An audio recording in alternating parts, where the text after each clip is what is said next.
everyone, and welcome to Superhero Speak. I am your host, Dave. And I'm probably John today. Uh-oh. Got Don. Of course, Don with you again, eh? Don. Chris. And yes, I'm going to say the one and only Chris. We haven't seen you in a little while. It's been a bit. I have it on good authority that JD is probably going to join us tonight. Yes, probably. Hope so. He's running late. He, I think, went out to dinner with the wife for Mother's Day, because, yes, it's Mother's Day in the United States here. So, give him a little slack. So how is everyone doing? Chris, you haven't been on in a little while. What's new with you? How are things going? Good. Things are going good. I got my next book back from my editor at the beginning of April, so I spent that month rewriting. Cover's done. Inside's all ready. Just the final little nitpicky proofready stuff before we go to press, so that's good. Congratulations. A couple days ago, I bought like 5 huge long boxes off of some estate sale with a bunch of like random miscellaneous comics in them, so that was fun. There's an extra comics in there, great. right? All stuff from like the, I don't know, early 80s to like 1990. So prime time stuff. And the person whoever this person was totally like agnostic in their reading. It's just like everything. It's like black and white Boom stuff, mainstream stuff, earliest Vertigo stuff. I mean, just everything you can imagine. Like I got a whole box full of Marvel's old Epic line, so all kinds of cool stuff. Oh, wow. I got there's a huge grip of, you'd like this, John, there's a huge grip of like when Viz first started to come over here in like 87, and they did comic book size, like square bound, left to right. Oh, neat. Manga. Yeah, no, it's really some really cool stuff. So I don't know, I'm excited about that. Cool. No, that's it. Just, I don't know, hanging out. Weather's nice. Not here. Nothing It's else. raining in Philly, and it's been cold the last couple days. So, how about you, Sir Don? I've had a great week, as I always have, especially when X-Men 97's running. A great show. I very weird feeling about where they're going in the finale. Right on. Yeah, I also, can't wait. But, I'm just me. I'm an analyst. I sit in a chair and I stare at a screen, and then I get off and do that for fun. But at least I have kids and I can cook them dinner and stuff, so that, it makes me not so Jabba the Huttish. Not yet true. We just started. You're right on time. So, I hope you're enjoying X-Men 97, Dawn, because much like Batman the Animated Series, this is the best X-Men you'll ever get from like the MCU, right? Absolutely agreed. I almost don't care about the movie. Almost don't care that there's a movie coming. I'm like, you know what? I digress. It's been great. And I hope John saw it. Don't answer it now, but I'm biting to hear. I am caught up, and I have things that I'd love to hear to talk to you about. Yes. And JD's not here. Oh, that jerk. Not fair enough. That's fair. All right. Cool. There you go. You're doing great. And Johnny Boy. I am surviving. Allergies this week, plus old man stuff. I'm getting an MRI. I have something's wrong with my throat, so I've got really nice herbal tea with honey in it here. So I might be chugging that while we're talking. Other than that, we work. The cats are shedding because and they're shedding, and then they're like, okay, now let's get out in that warm. What the hell is all this cold and rain? So just life. Nothing really exciting happening. I mean, people famously who watch the show know I have a cat because she'll show up sometimes while we're talking, and I have an allergy to cats. Not a strong one, but I still have an allergy. And when she starts shedding, my eyes will start watering for no reason at times. So I know allergies suck. Yes, I have a very mild allergy to cats too, but I take Zyrtec every day, and even then, it's not like to the dander really. But the only time it ever manifests is if you just take a cat and just wipe my face with it, and Yes. you know. As you're That's prone why to do. I mean, I get it. Yeah, exactly. That's why I keep the door to my bedroom closed because otherwise I'll wake up and there's a cat on my face because that's what cats do. Hopefully you don't catch them doing the Stephen King thing. So If you're allergic, I could be death by cat ass. That'd be horrible. Well, I don't remember to take my Zyrtec every day. Only when I'm feeling bad, and my girlfriend yells at me. She's like, you have to take it every day. So you wanna. uh, How you doing, Dave? I have been very busy this week. I am making some changes in my life. They will probably become apparently extremely evident, I think, in about 2 weeks. On the show, you know what it is, John. But I'll wait till there's the surprise with what you see on the screen. And then I'll be, but I've been busy with that, and then that's about it. It's Mother's Day. I went to my mom's for a while. I kind of love and hate Mother's Day at the same time, because of losing my wife, and it's like they don't have a mother, but my daughter's a mother, so it's like it balances out a little bit. And so I got to see my grandkids. There is no Hallmark card for that. No. Life sucks. You love and hate your mother. I was like, yeah. Happy Mother's Day, you harpy. But yeah, that was a good day. I always hear these stories about Chris, about people finding estate sales or whatever, and they go through the book and they find that like rare comic. I'm jealous. I've never got that. I found a couple good things. I bought it for me. I didn't buy it to. I'm not like a speculator or anything, but yeah. So my favorite comics, just probably because of my age, because I was 12 in 1991 when like Valiant started the first time. Like Valiant, these Valiant comics are my favorite. And before they made superhero comics, they made WWF and Nintendo comics. They were the first licensed Nintendo comics. I've never seen any of those. And there were some Valiant licensed Nintendo comics. Oh, in that box. I was like, whoa. And I mean, that paid for the whole thing right there, because those are hard to get your hands on. So nice. Yeah, Valiant's still in that, like, they're only doing one comic a month now. Actually, that's my recommendation. They're doing more than that now. Oh, they've started picking up again? Okay, cool. We'll get to it at the end of the show. All right. All right, since Drew is rolling at the chin for some X-Men 97 talk, I was going to say that was one of the things I did do this week, is I got all caught up on X-Men 97 myself, and it was interesting. We got the fallout of what Magneto did last week, where he screwed up the magnetic poles, killed all the Prime Sentinels, but he didn't kill them. We find out yes, that they're still alive. So yeah, I wanted to backtrack. When I was last week, I was like, oh, they're all dead. So yeah, wrong there. Right. And then they're saying, well, if we can bring them back online, we can maybe restore their humanity. And it's like, really? But they're going to look like weird robots for the rest of their life. I think the more salient point about that was, okay, but most of them were already were mutant bigots before they got the upgrade. And if you sever their connection, they're no longer controlled. What's going to stop them from continuing doing it anyway? Just going after now they'll be freaks themselves.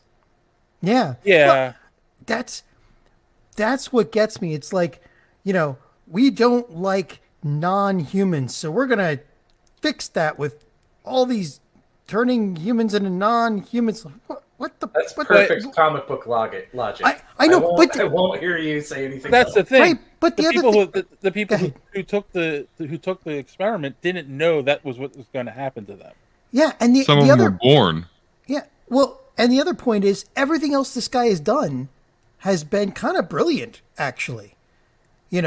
Like the manipulation of everything. Like this guy's playbook is directly from our current politicians. You have a problem, overwhelm them with BS. so that they don't know what to focus on, and otherwise just manipulate the media. I Or it's just like everything this guy's done has been on point. It's think- just that one last, like you said, villain logic of, yes, I'm going to solve our mutant problem by creating something other than mutants that are non-human. I think it's funny because the way I thought about it, Bastion is playing so many people and playing people off of each other. He reminds me of Palpatine from the prequels. Absolutely, that's absolutely what he is. Although if Palpatine took his enemy and like stripped him down naked and shaved him, so that's why Bastion's creepy to me, because as brilliant as you are saying he is with all this, like he's crying with his dead mother, like it's creepy. So he's really a cool villain. Yeah. So in that respect. So whose money is on as soon as they sever his connection? All of his creation's going to turn on him because, hey, he's a mutant too. Oh, that's not a bad idea. So, Yeah. I mean, he's a mutant. He's a little easy, technopath. but- Like if he weren't controlling them all, they'd be going after him. that is one of the weird things in the Marvel universe in general, that unless you're born with it, you're not called a mutant. But like Spider-Man is technically a mutation. He just wasn't born with it. He was given powers through a mutation. Giving Not people remember this. the '90s, the non-mutant superhero. It would say that at the top of Spider-Man comics. Yes. Number That's one right. non-mutant superhero. Yep. And then I remember that was all in the what's his name? Todd McFarlane Spider-Man book. So yeah, it was on the top of all of those as well. Yeah, him and then Larson and everybody. Yeah. And then you were giving a technovirus that technically mutates you, so you're a mutant, So yeah, it's a weird distinction. But unless you're born with the X gene, you're not a mutant. You're a superpower. It's just that whole duality of there's no reason behind it. We know why Spider-Man is Spider-Man because he got bitten by a radioactive spider. Like we know why Iron Man's Iron Man. We know why Captain America. But these are like some of them are veritable nuclear weaponry out of nowhere. Omega levels, right? Oh, we know why. Oh. Because Stan Lee was tired of coming up with origins. Well, And yes. You read the book Odd John. He's like, oh, they could just be mutants. I remember born him with talking about that in the Pizza Hut video that I got with the original. I remember those as well. All right. Bitten by a mutant spider. Anyway, but yeah. Oh, just mutants. And yeah, here you go. Drew's got a couple of questions here. They didn't know. Okay, this is talking about the Prime Sentinels, but he found them on a racist site and propaganda.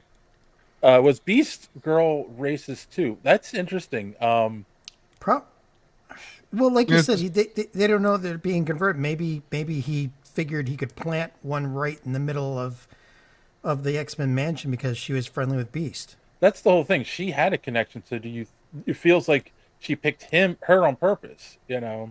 He picked her on purpose. I mean, once the connection severed, he's not controlling all these guys. Yeah, the majority of them are going to be people that he found on the sites, the mutant hate sites. So, they'll continue on, but there'll be a few of them that, like her, that maybe not. Yeah. I mean, it's funny, and it goes back to something you complained about, John, and you even mentioned a little, Don, is the pace of the show. So it's fast. But not only is it reminds me of the old show that way. Yeah, it's not only fast, but it doesn't give I can't remember her name, the Beast's girlfriend, Don. The reporter. Oh yeah, I can't remember her name either. Okay, but she really doesn't matter, does she? She could be the most. She could be the most complex character on the show, but they don't develop her character at all. Because they could show her hating mutants in the beginning, getting the. Don't show her getting the virus, but show her hating mutants, but then meeting Beast and liking him, and then going, oh, maybe mutants aren't as bad, and then you find out she is a Prime Sentinel. That could have been a really cool, complicated story, but they brushed over because it's so fast. The show. Well, and they're really just trying to sell you right now is the whole human versus mutant dynamic. That's really all that's going on right now, because they're following comic book plots. Obviously, this one is Fatal Attractions, which is more evident as you begin uh, later on in the episode.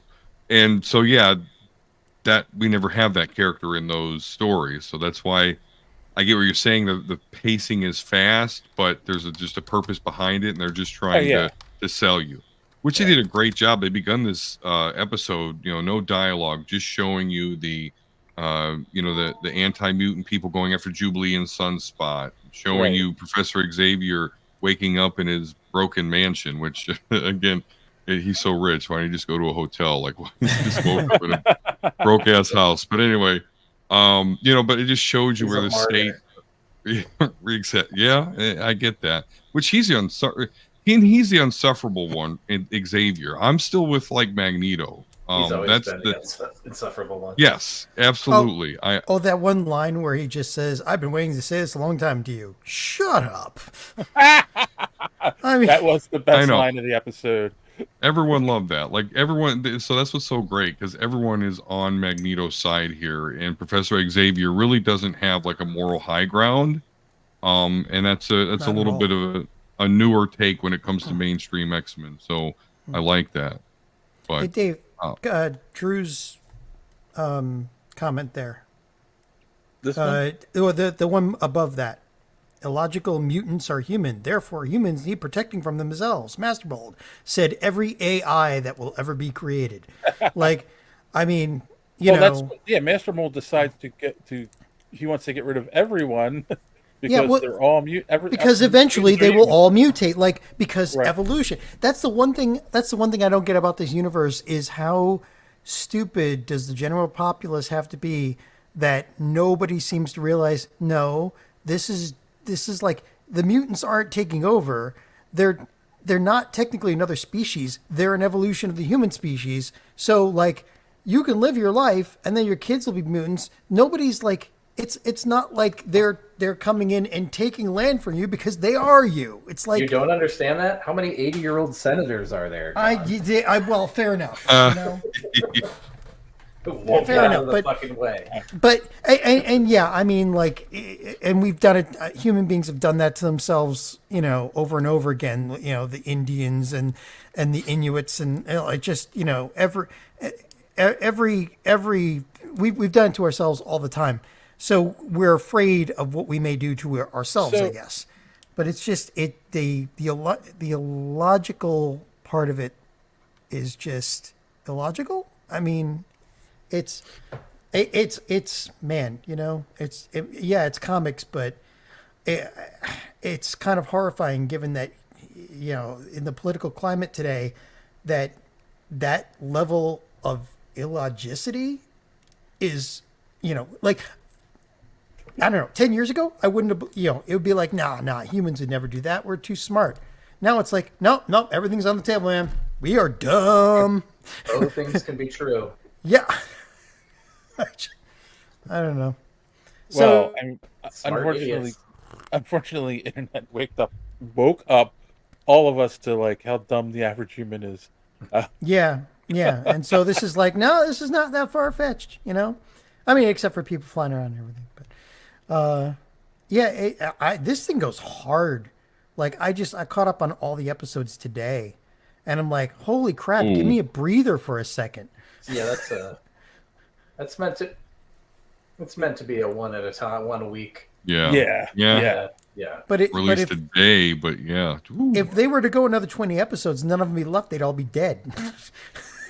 Like, Well, Yeah, and it's funny because Plenty of other speaking of team members. Magneto, the contrast between I find this interesting because now that you're saying this, it's making me think about Magneto. A lot of times, like especially in the '90s cartoon, and his thing was not necessarily killing humans or anything like that. It was we need to separate ourselves from the humans to protect ourselves from them because they hate us, right? And that makes sense for somebody who survived the Holocaust, like that they would have that mentality, like we need to get away from the people who want to hurt us. In the '90s cartoon, not '90s cartoon. In the 2000 movie, they portrayed Magneto as believing mutants are superior, so we have a right to rule over them, and we need to get rid of them. Right? Well, One's a afternoon kids show, and one's a movie for the general public. I mean, so there's probably a little bit of that going on. Yeah, I mean, and it's funny because I think I I haven't read as much X-Men, especially as Don, and I don't think many people have. Um, but I think he goes back and forth in the comics, right? A lot. Oh yeah. Oh Yeah. yeah. Absolutely. I mean, when he first starts out, he's way more maniacal, but simpler, simpler back then. And then Right. when they have to sell it to the general public, like Pride of the X-Men or something like that, they have to draw the clear line of villainy. Which, they had to do that with Killmonger, right? Like Killmonger was like, oh, the character, he has a point. Oh, okay, he's slapping people around and threatening. Okay, now I don't. Okay. So they have to do that to Magneto. But yeah, in the comics, he does go from, because he'll do that. This is why I love this show, because it's just showing exactly kind of a really good Magneto arc. We're like, okay, he is trying to be a part of the solution in Xavier's dream, and then where does that get him? So he's just like, fuck it. And you're right, he's not really saying I'm gonna kill him. He's just saying I'm gonna blast them all into the Stone Age. We're gonna go up to Asteroid M and just wait for this shit to crumble, and then we'll be Well, fine. and that's the thing too, right? Like Magneto, Xavier's point is, and I know a lot of people like to say Magneto's right, because it's the catchphrase of the day. But Xavier's point to Magneto is you've gone too far. Like if you've ever wanted to heal the relationship between humans and mutants, you've destroyed that. There's no way to do it now. You Right, know. it's just But they- escalation. But it wasn't going to happen anyway. Right. Human beings were too easy to manipulate, too quick to I- blame everything on don't- mutants, too quick to hate. There was no way they were ever, with the sheer amount of, like, not just Bastion but any of the villains. There was just no way they were ever going to get that under control. But here's Maybe. the thing. That's the thing, right? When Genosha happened, they showed the humans were even like upset about it. But then you find that but then they launched the Prime Sentinels and but you realize like no, it wasn't the humans behind that. It was Bastion and the Prime Sentinels. But Magneto's like no, they're all human, they're all evil. Like he's not thinking, he's just attacking, Yeah, but you come to find out that Bastion was still working with the government underneath the covers. Like that's Was the he? main story. Well, yeah, I mean, he's working with the Doom. the government yeah. woman know him. Right. She was one of the Shadow. What's her name? Madam Hydra or whatever. I think she's in the current MCU. Villanueva. I can never remember the name. But in this, she's she's a government person, and she knew that he existed. Oh, I think it's an interesting dynamic because of Bastion's manipulation. It does blur the line now. It's like, oh, are these humans just hating on the mutants, or has Bastion and other Right. things manipulated it to the point where now we have the mutants in a understandable corner where they're going to have to like kind of lash out here, or where they have lashed out here. And that's why it's so compelling. Right, and it's exactly, like Xavier's trying to be nuanced. Magneto's just looking at it black and white, and that's a lot of political debates nowadays. Well, listen, but Well, we talk about another 28 Xavier being years, we'll get another season. right. You talk about Xavier being unsufferable. Realize Xavier could have solved this a long time ago. He's an Omega level telepath. He's got a fucking Cerebro. He could have just. We already know he can target everyone on Earth. Okay, I've got all the humans. Great. Hey, mutants aren't going to hurt you. Please don't hate mutants. Everything will be fine. Boom. And then there we go. The world doesn't hate mutants. And wasn't that Scott's argument earlier this season? What was I missed that? Yeah, I thought he kind of said something about that, and that's why he was like still mad at him when he came back. So I mean, I know there's the whole thing about like I wanted you to leave, and he's like, "How could I leave when you were gone?" and that whole thing. But was it? Wait, maybe it wasn't Scott. Somebody said that to him, like in the show, though. Like, you're the most powerful telepath. Like, you could have fixed this, and you didn't. Well, just like it was with the Shi'ar Empire, he didn't. They're strong. Of all the immoral things Charles Xavier has done, he could at least do that. Gassan says the only flaw in the plot is that it's not humans who become the enemy, but other mutants. So in reality, Magneto is ill-informed at best. Yeah, that's what I kind of just said. Like, he's making it black and white because he didn't really know. He thought Sebastian was just another human who created these. He didn't realize, like, he's actually a part Sentinel, which I still think is weird how they did that in the show. Listen, we- I'm always going to go back to, though, like, one thing is that when after the genocide of Genosha, like, there was literally what, like 20 mutants trying to dig fucking people out of, there was no other countries or any other government entities, no UN to come in and help them. So Everybody watching out for themselves. That's what the president said himself. He said, "Look, I'm dealing with stuff here. I'll try to keep the heat off of you, but I can't make any overt moves because otherwise it'll be taken wrong." He's basically skiing between the valleys of the political spectrum. That's because so he can stay in power, basically, which is what every politician does. That's because there's no oil in Genosha. What are you doing? We don't do that here. Well, actually, the thing about oil, we do that here. We're the USA. If you have oil, we'll get on your case. It's like, but that is a good point. Yes, Genosha didn't have any oil, so oh well. The OTS had government ties, got Genosha out of prison. Oh no, Gingrich out of prison. yeah, they did. Yep. Yeah. The show and okay, not talk politics. So yeah, I mean, like, it's he's exactly right. It was a lot of politics, but Magneto's not entirely wrong. The human race was just like, that's another like. Kassan brings up an interesting point here. The other issue is that Xavier knows Bastion is a mutant and didn't tell Magneto. He could have told him this before Magneto went ham. I mean, that's kind of something I think is historical in the comics a little bit too. Is they'll pull that every once in a while where, like, someone's a mutant and Xavier knew because he tried to recruit them and they didn't want to join, and he doesn't ever talk about that mutant again until it's an issue. Right, of course. How many? You have files anywhere? You got? Yeah. Well, I don't know if Bastion is a mutant though. Because he was born in this show because of his father getting infested with the technical antivirus, and then he was born. So Xavier said he thought he was a mutant, but then he couldn't reach him. I don't know. That's debatable whether Bastion is a mutant. Humans versus mutants versus AI. But as we find out in the comics, it's always like the humans and the machines merging. Therefore, is pretty much destruction of the humans, the way I see it. Hooray for the Borg! Mutant. Like all her lives, because that's her power. She reincarnates, and all her lives, it comes down to that. Yep. So, any guesses for the finale? Oh, I don't do that.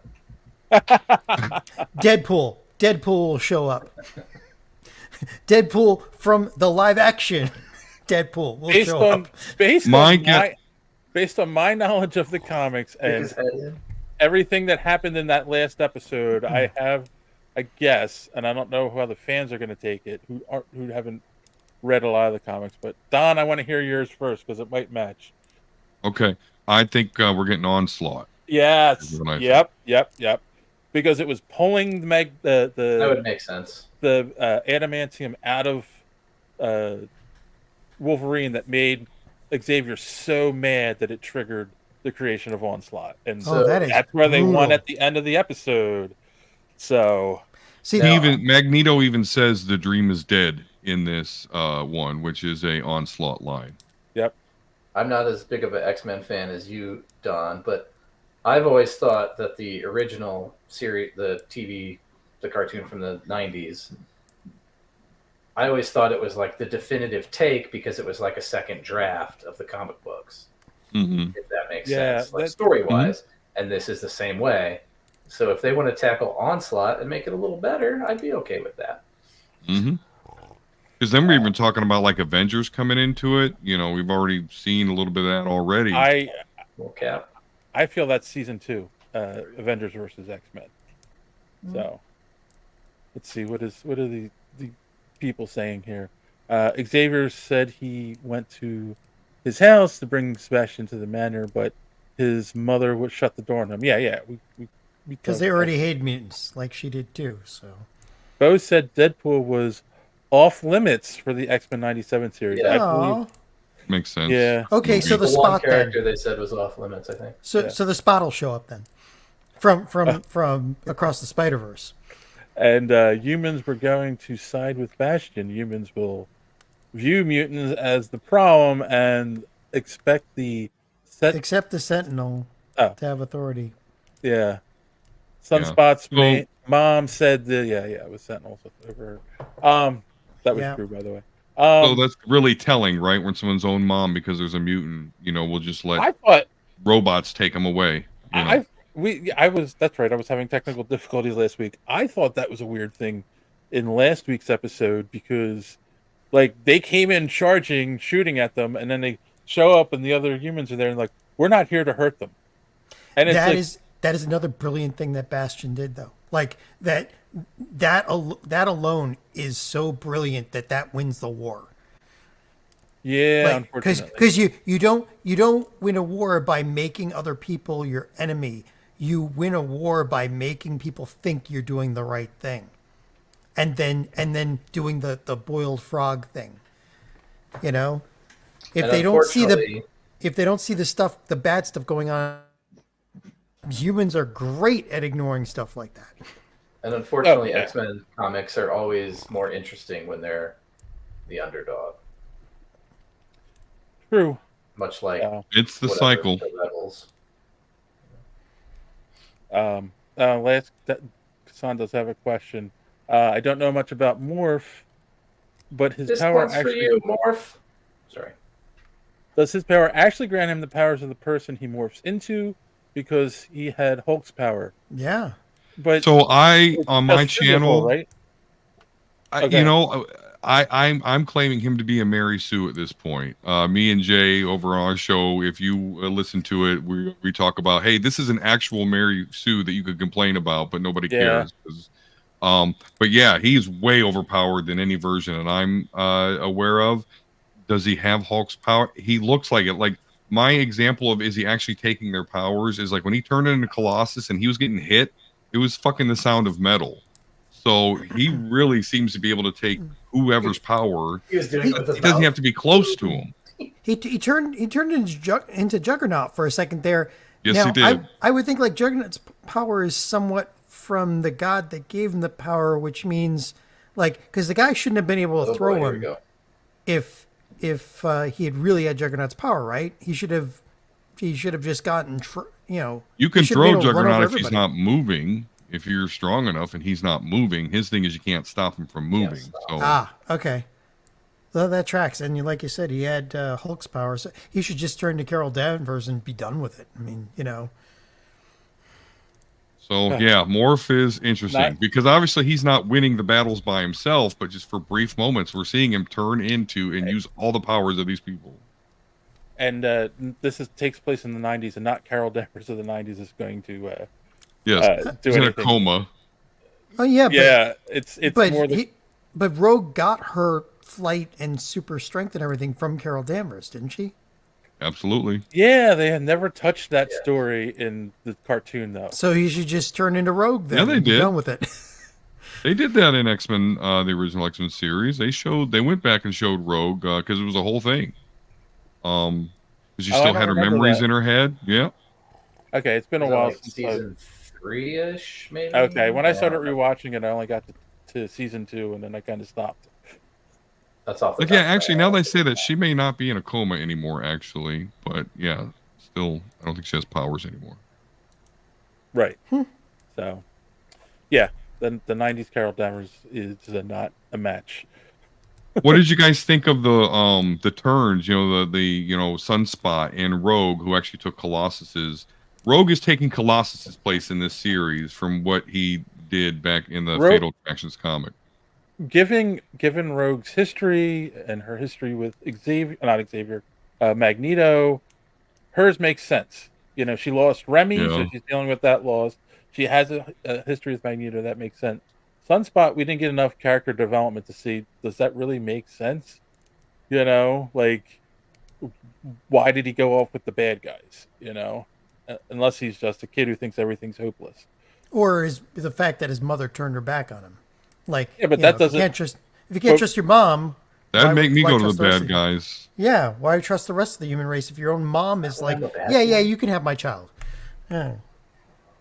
I don't know. I thought it was. I need a more of a reason for him to make that turn at the end, because the only thing we know about him is that he likes Jubilee and she stayed with Xavier. So, you know, most teenage boys are going to stay where the girl is. Yeah, that's true. Not Sunspot. What's your favorite band? That's my favorite band too. Yeah. So, I don't know. What about Rogue's joke about, you know, Jean Grey, who's going to die next? Jean Grey, been there, done that, and then she gets kind of taken out by Cable. She was such a bitch in that moment. Like, it was like, okay, first you tried to kill Trask, and now you're leaving, and it's like, yeah, screw all of you. You're all jerks. Well, that's because she lost Gambit, man, and that's what happened to Colossus in the comics. He lost his sister from the techno-organic virus, or no, the legacy Right. virus. Like, One of the mutant-killing viruses. There's plenty of them. Yeah, it's been a few. So his grief, you know, had him. It made me stop reading X-Men. I was like, "Fuck, Colossus is," you know, it was Yeah. overload. I had to stop for a while. So yeah, I get it. She's in grief. Lots of emotions with this stuff. no, yeah, like I said, that makes perfect sense at that moment. But who do you think, out of like in the context of this show, do you think there's anyone else that probably should have turned?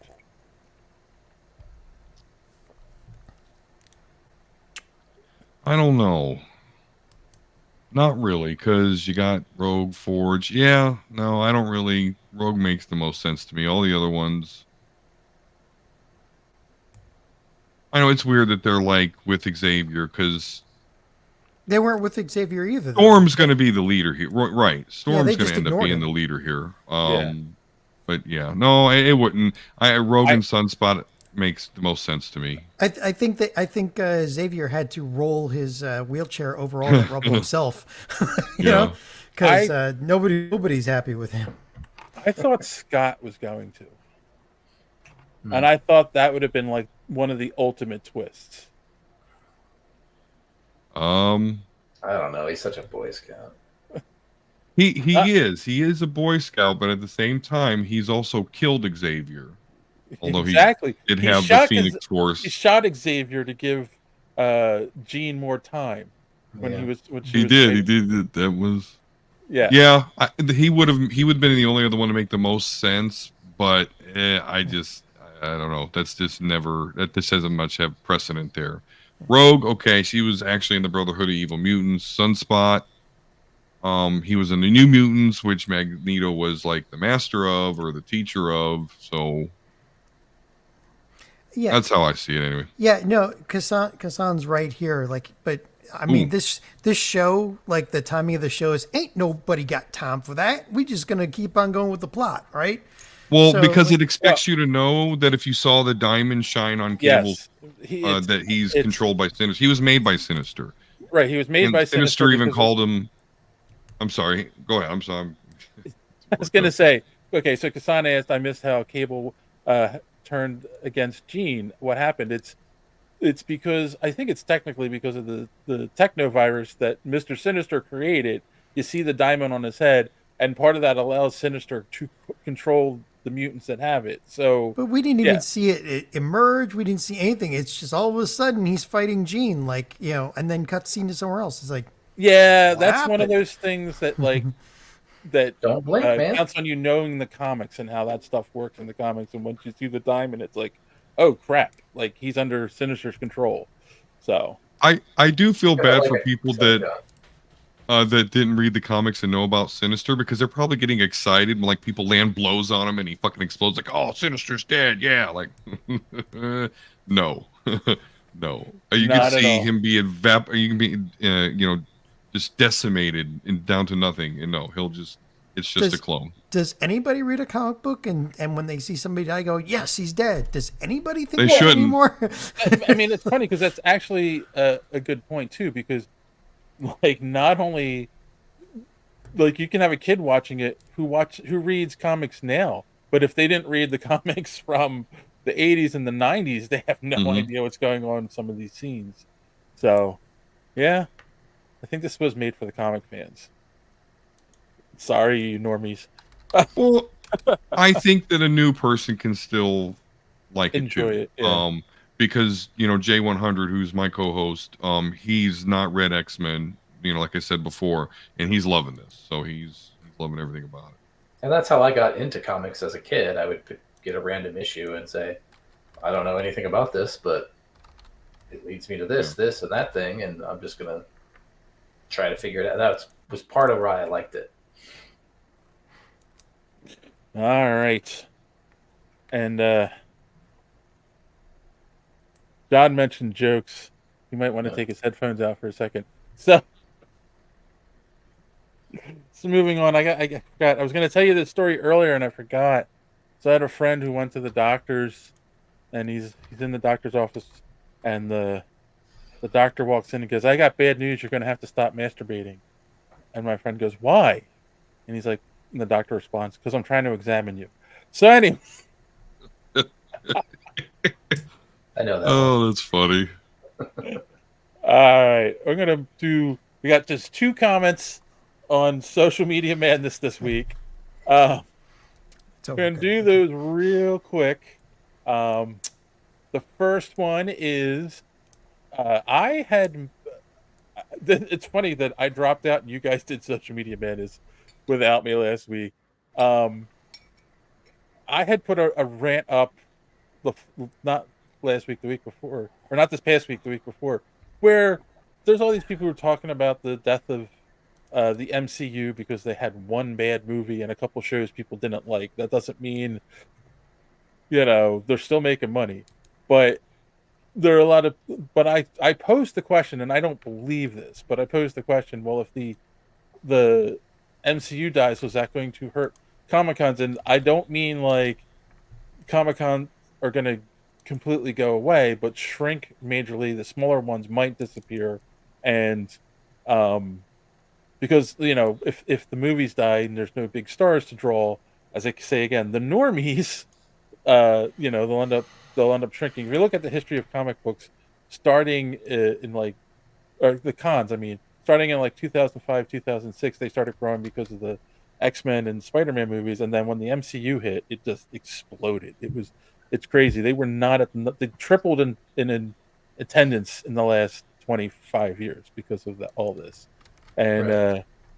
so I'm like, will they just go back to what they were, and you guys talked about it, and then I used one of the clips, and our friend Joey from So Wizard said there were cons before the MCU and there will be cons after. There's going to be a reckoning soon as people are broke and there are too many cons, but they won't go away. Come on, man. Sorry, I had to do it that way. I can picture Joey saying it. People love to have shit to do, though. Yeah. I mean, it's funny. People don't realize, like, Hall H exists. Like, the expansion of the San Diego Convention Center and all the stuff where they have the big thing exists because Kevin Feige was going there to announce what was coming up in the MCU, and people were going, and it was making so much money for the city. They were like, let's expand the convention center. Same thing with the New York Comic Con. Same thing with New York Comic Con. Expansion of the Jacob Javits Center. They the last couple of years they put that huge expansion on the side. Has all these meeting rooms. Has a giant room in it now, like Hall H. And the cities did come out and say, yeah, we're expanding it because of New York Comic Con. Now, I mean, who knows? James Gunn might do an amazing job with the DCU, and it'll just keep going. But it was just something to think about. So, I don't know where you guys landed on it last week because I didn't listen to the show. But Well, I don't know how. I don't know where Don You son of a bitch. Don and John landed because again, my computer died and I had to like get it running again. Yeah, I don't know if I gave my opinion on this because I'm not a Comic-Con dude. So, I mean, I Right. know cosplay and OnlyFans is big. So, I mean, maybe that'll. But I don't have much of an opinion on it. I there don't. might be a dip, but I think it would Yeah. pivot into something. Yeah, I mean, I'm an analyst, Dave. So you gave me all the data. You know, you said, oh, this happened, and boom, that's what happened. So I'm sure you watched the video. I know John didn't. There's plenty of I think I came down on there's plenty of other fandoms to fuel Right, these things. right, Star right. Trek, Star Wars, you name it. I'm sure there'll be other big, names coming out. Maybe if they revive Stargate, like, there's plenty of other fandoms that could fill these halls. Normies have Comic Cons now. True. What do you mean by that? That's interesting. Don't Dave, think you about it. didn't go back and watch the show? I was busy this week. I watched enough to create a couple clips, which, uh, I know I'm a terrible, terrible host. And then John and I went back and forth talking about in the Phantom Menace, the Enterprise goes by, and then in First Contact, the Millennium Falcon goes by when they're fighting the Borg, right? So there's a history of crossovers between the two franchises, and I did know about this but completely forgot about it. But over on Instagram, Space Captain Zemo said in the first J.J. Abrams Star Trek movie, R2D2 is floating by in the space wreckage the Enterprise warps to. So I forgot about that, and I know I'd heard it before. So, yeah, thank you for that, Space Captain Zemo. Nice. It's That's nice what I didn't know about too. That's really cool. Yeah. So, awesome. That, sadly, is all the social media madness for this week. Again, was busy, so I wasn't interacting and putting stuff on the X app. But if you would like to know how to follow us on social media, follow some of the great podcasts, here's our good friend Don to tell you some more. enjoying the show? Do you want to be part of social media madness? Well, head on over to superheroespeak.com where you'll find links to all of our social media. You'll also find comic reviews by Chris, some old comic reviews by yours truly, the show itself, lots of good stuff that we're posting on there all the time. So make sure and check that out. And speaking of checking things out, of course, Superhero Speak is part of the Geek World All-Stars podcast network. Great shows like the Pop Prison Power podcast, Colt 45, Fans on Patrol, That's So Wizard, the Gorilla Brain podcast, and of course, Superhero Speak. Hashtag GW All-Stars, and you will not be disappointed. So make sure that you're going on the X app or whatever social media that you are enjoying. Watch for our post and make sure and interact with it. Have lots and lots of fun. All right. Well, I think I've wasted enough time. I think John has cleaned the whiskey off of his My Little Pony mouse pad. So let's head back to the show. Like I would spill whiskey on my little pony mouse pad. And it's funny because you're having tea because of your throat. I'm the one drinking rum. R2D2 has been in two Star Trek movies, to the 2009 and 2013, but I'm sure it's only because his dome is shiny. It just gives J.J. Abrams Like a another trash surface can. to put it gives Abrams another place to put a lens flare. Yes. Lens flare trash can. Yep. Drew said normies don't need X-Men 97. Call back to your rant last week. Normies have taken over Comic-Con now. Well, again, part of my point was that what draws them is the big stars, and if their stars aren't going to go, they might stop going. Though they like to pick on us nerds sometimes at the cons. Anyway, don't get me started. And real quick, Kassan You get said, picked on at Even cons. get me started. these three failures for the MCU: the Marvels, Quantumania, Secret Invasion, and marketing. After marketing, they lost money. After they market. Okay. hold on. Quantumania, I know not everyone likes. I love Paul Rudd and I love him as Ant-Man.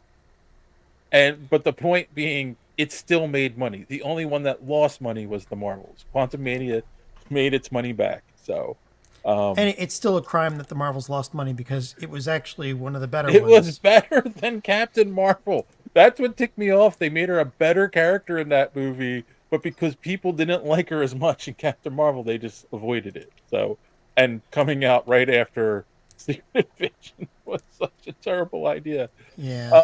All right, real quick, do you have anything to plug, Chris, before we move on? No, not yet. I will When the sometime book in the comes next out. few weeks. Yeah. But I don't know. I just put a review up on the website on Yes. superheroespeak.com. X-Men. So No, not X-Men. Number 2. What was it? Oh, geez. does he remember? Do I remember? It was a Usagi Yojimbo has a new miniseries out. Yes. Put some Yeah. shine towards everyone's favorite Ronin Rabbit. They That's have it. so many comics about him. I remember that when I used to So go to the good. comics list every week. Like, yeah, there's so many Usagi Yojimbo comics. They're really good. If you've never read them, they're a treat. How about you, Don? Anything to plug with the Omega level dudes? Yeah, Omega Level Dudes. Yeah, Omega Level Nerds on YouTube, man. Just check us out. You know, we're doing the weekly show and other hijinks. But And if yeah, you- that's it. Yeah, if you want to get more nerdy about X-Men 97, that's the place Listen, to go. We go deep. I will warn you. Like, we have a show that it's just 1 hour, and we just talk about one episode of X-Men 97. But we also talk about a lot of media literacy. We get pretty fiery about things. So yeah, you know, just deep water, I guess I would say. So, but check it out. All I'm right. trying to make it fun. On that note, we'll take a quick commercial break and be back with some news. Maybe I should cut back on the rum. Thank you, Some Hassan. podcasts are like this. So I had this debate the other day in the car. So you know Helen Keller. So apparently someone said that she flew a plane. Is that right? Yeah. And I'm like, Well, how does she fly No. a plane? How does she fly a plane if she's hiding in the closet? How does Helen?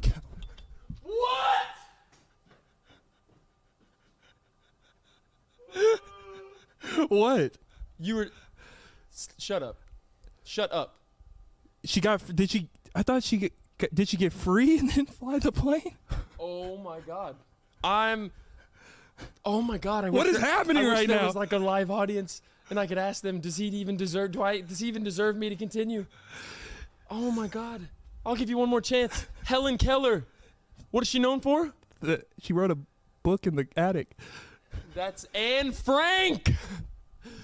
Helen Keller's the woman that was blind and deaf. And some podcasts are like this. DC Talk used to have this song that was like, we're just two honks and a Negro serving the Lord. What? You lying? Hold on for a second. Hold on for a second.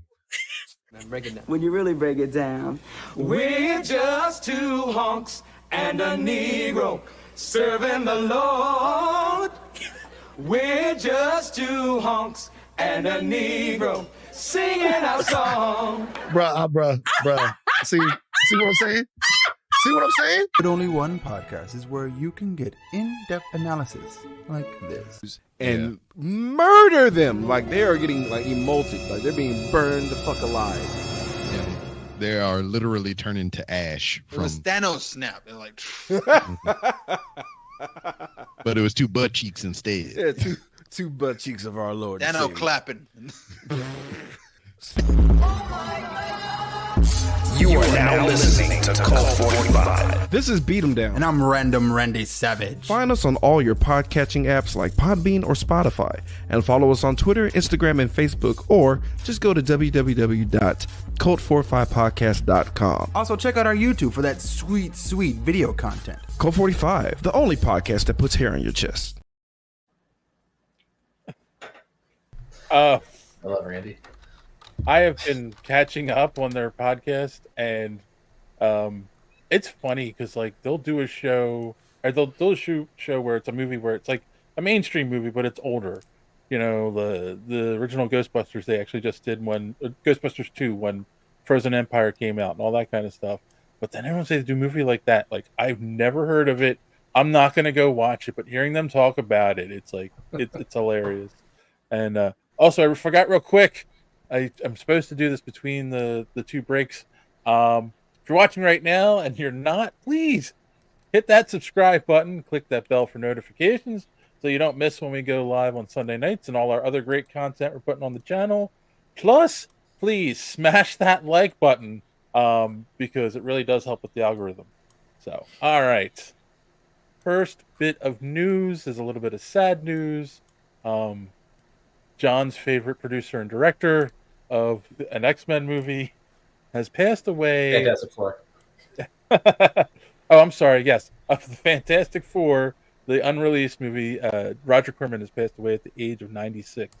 So that's a shame. He made so many people. Yes, he made so many people's careers. Yeah, I mean it's that is the best Fantastic Four movie we've ever had. Thank you. Still not sure about that one. It's in some ways the most comic accurate. It's funny, I didn't realize this, and I just heard this the other day. Believe it or not, they couldn't call the mole men in the movie because of some weird issue with the copyrights at that point. I think we mentioned that when we did. When we did that. Okay. Yeah. That's kind of one of the well-known things about them. That's why you got the jeweler or whatever the guy's name is. That's right. They called them the jeweler. So yeah, the Underminer. Yeah, the Underminer. So I'm beneath you, but nothing's beneath me.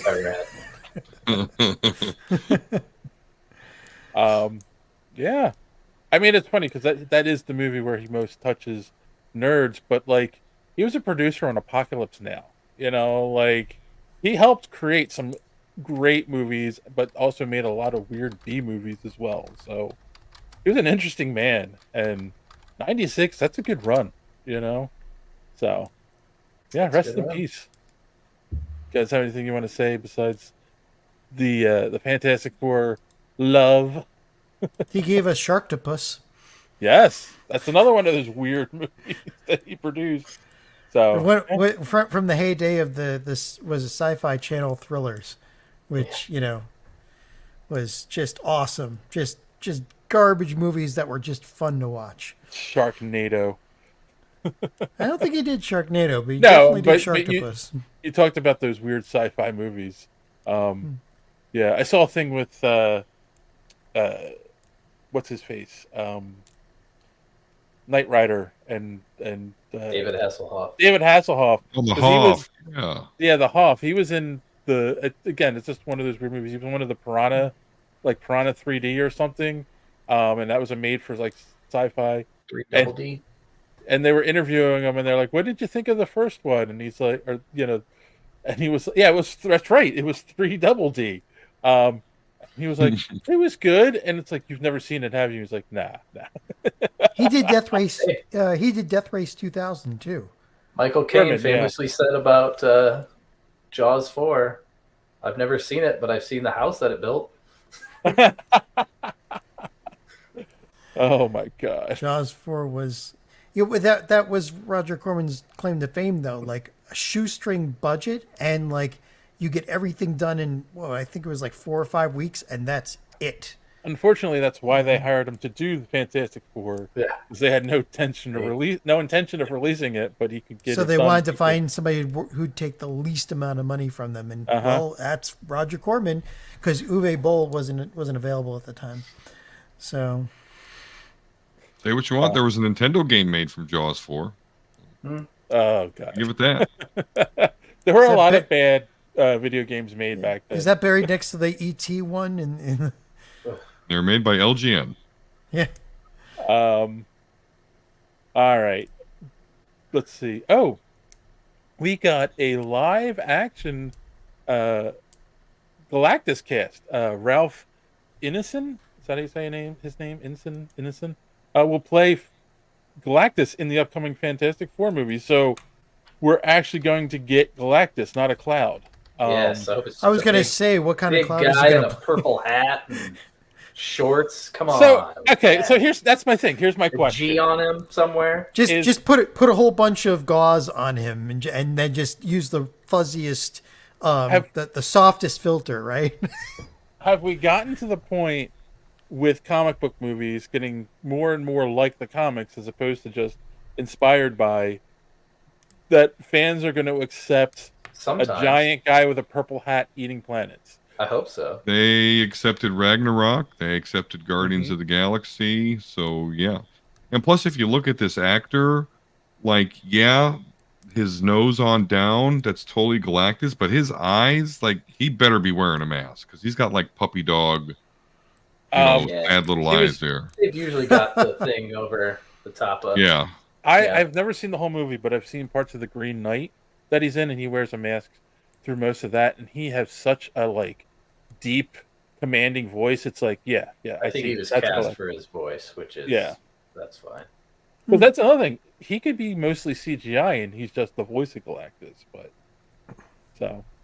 I love the Fantastic Four so much. I really hope it's so weird. They're starting with Galactus, but I don't think maybe right, and I don't think the villain is the main. What we're going to get out of this like movie. Thanos was in the first Guardians, where he shows up a couple times, but he's not. Right. But don't we have to sell the brilliance of Reed Richards, right? And the capabilities of the Fantastic Four? Like, I don't know. Particularly, we've already seen Endgame because I don't know. The ultimate nullifier didn't really have much to do with Reed Richards. And hold on, exactly. No. The Watcher gave him the ultimate nullifier, so he doesn't actually do it, and that's the whole point of Earth X that we talked about not too long ago. Is the Watcher gives him the nullifier. So what if they don't do that then? What if they write it to where Reed Richards does find a way to say, "Hey, Galactus, you leave us the fuck alone," because that's the other. That's the other weird thing. Go grab Squirrel Girl. She figured it out. Yeah. Squirrel Girl. Oh, that's John's favorite. He's excited every time you mention it. Single-handedly beaten Galactus. Would they introduce a live-action Watcher? I don't know. I mean, you already see him in X-Men '97. I would think. I don't know. They showed him at the end of something, right? They already have him in What If too. He was walking around. Yeah. Stan Lee was right. It was Stan Lee was walking on the planet or something. Oh yeah, in one of his cameos. So they are in the MCU. And they had a bunch of Watchers around him. He was telling them a story when they walked up. Yes. So yeah. Well, I mean, there is the theory that Stan Lee was the Watcher. That's why he had all those cameos in the MCU. Did you hear? I don't know. I haven't seen anything that confirms this yet. But there's a rumor that his daughter has reached an agreement with Marvel to have his cameos continue in CGI. There's exactly. That's the piece I made. Because it's the same way I feel about his Twitter, that he still has a Twitter that's still actively tweets. Right, but that's his company though. Like that's one of his companies that control it. So. Yeah, but do you really want even family, and considering how bad family can actually be, do you really want anybody allowing your visage to be used in perpetuity after you pass away? Let's be honest. They get a lot of money for it. Wanted it. What'd you say, Chris? Let's be honest. Stanley probably wouldn't have wanted it. I can't disagree with that. He was however, I'm uncomfortable with it, but I don't matter. So he was a fame chaser, and if he can live on still in CGI, I think he would do it. Yeah. Well, he was a good marketer. Like he would market himself in order to, market Marvel and his characters, and he loved the fans. I mean, yeah, I don't doubt that he would say fine, but this is something that we're probably going to be talking about in the future, because I mean, there is a creepy aspect to it of, okay, so you tell your family that you don't want your visage to be used anymore, and then, they die off, and then the next generation's like, oh, we need money. And so they let people use your likeness in ways that you never would have, against your wishes. Like, there's something, there's going to be a problem all with that stuff is like a suggestion. You can have all kinds of like, this is what I want you to do with my body when I die. They don't have to listen to you. I feel like, yeah, though I learned that I have a friend who works for the city morgue and is a mortician and all that, and I did learn that you don't own your body after you die, which is weird. But I do think they're going to find a way to put that in wills for actors who play very prominent roles. If they don't want they're going to find a legal way to like prevent it from happening. I don't know what that is, but yeah, I can't believe they'll just let it happen. They're going to have to do that because, was it the last writer's strike? One of the main points that they were negotiating on was how people's likenesses were used by AI. There have been movie companies for years that have been trying to do a movie with Bruce Lee's image, and his family has been fighting it for years. So I don't know. You guys remember the Tales from the Crypt episode that was starring Humphrey Bogart? Yeah. Christopher Reeve in the last. It's not a new thing. Christopher Reeve in the last Flash, right? They had his likeness. He's passed away for a long time now. They had him in the Flashpoint? Yeah. Whatever the hell they ended up calling that. Yeah, I don't think they called it. Yeah, they just called it the Flash. The theater of time, or whatever it was.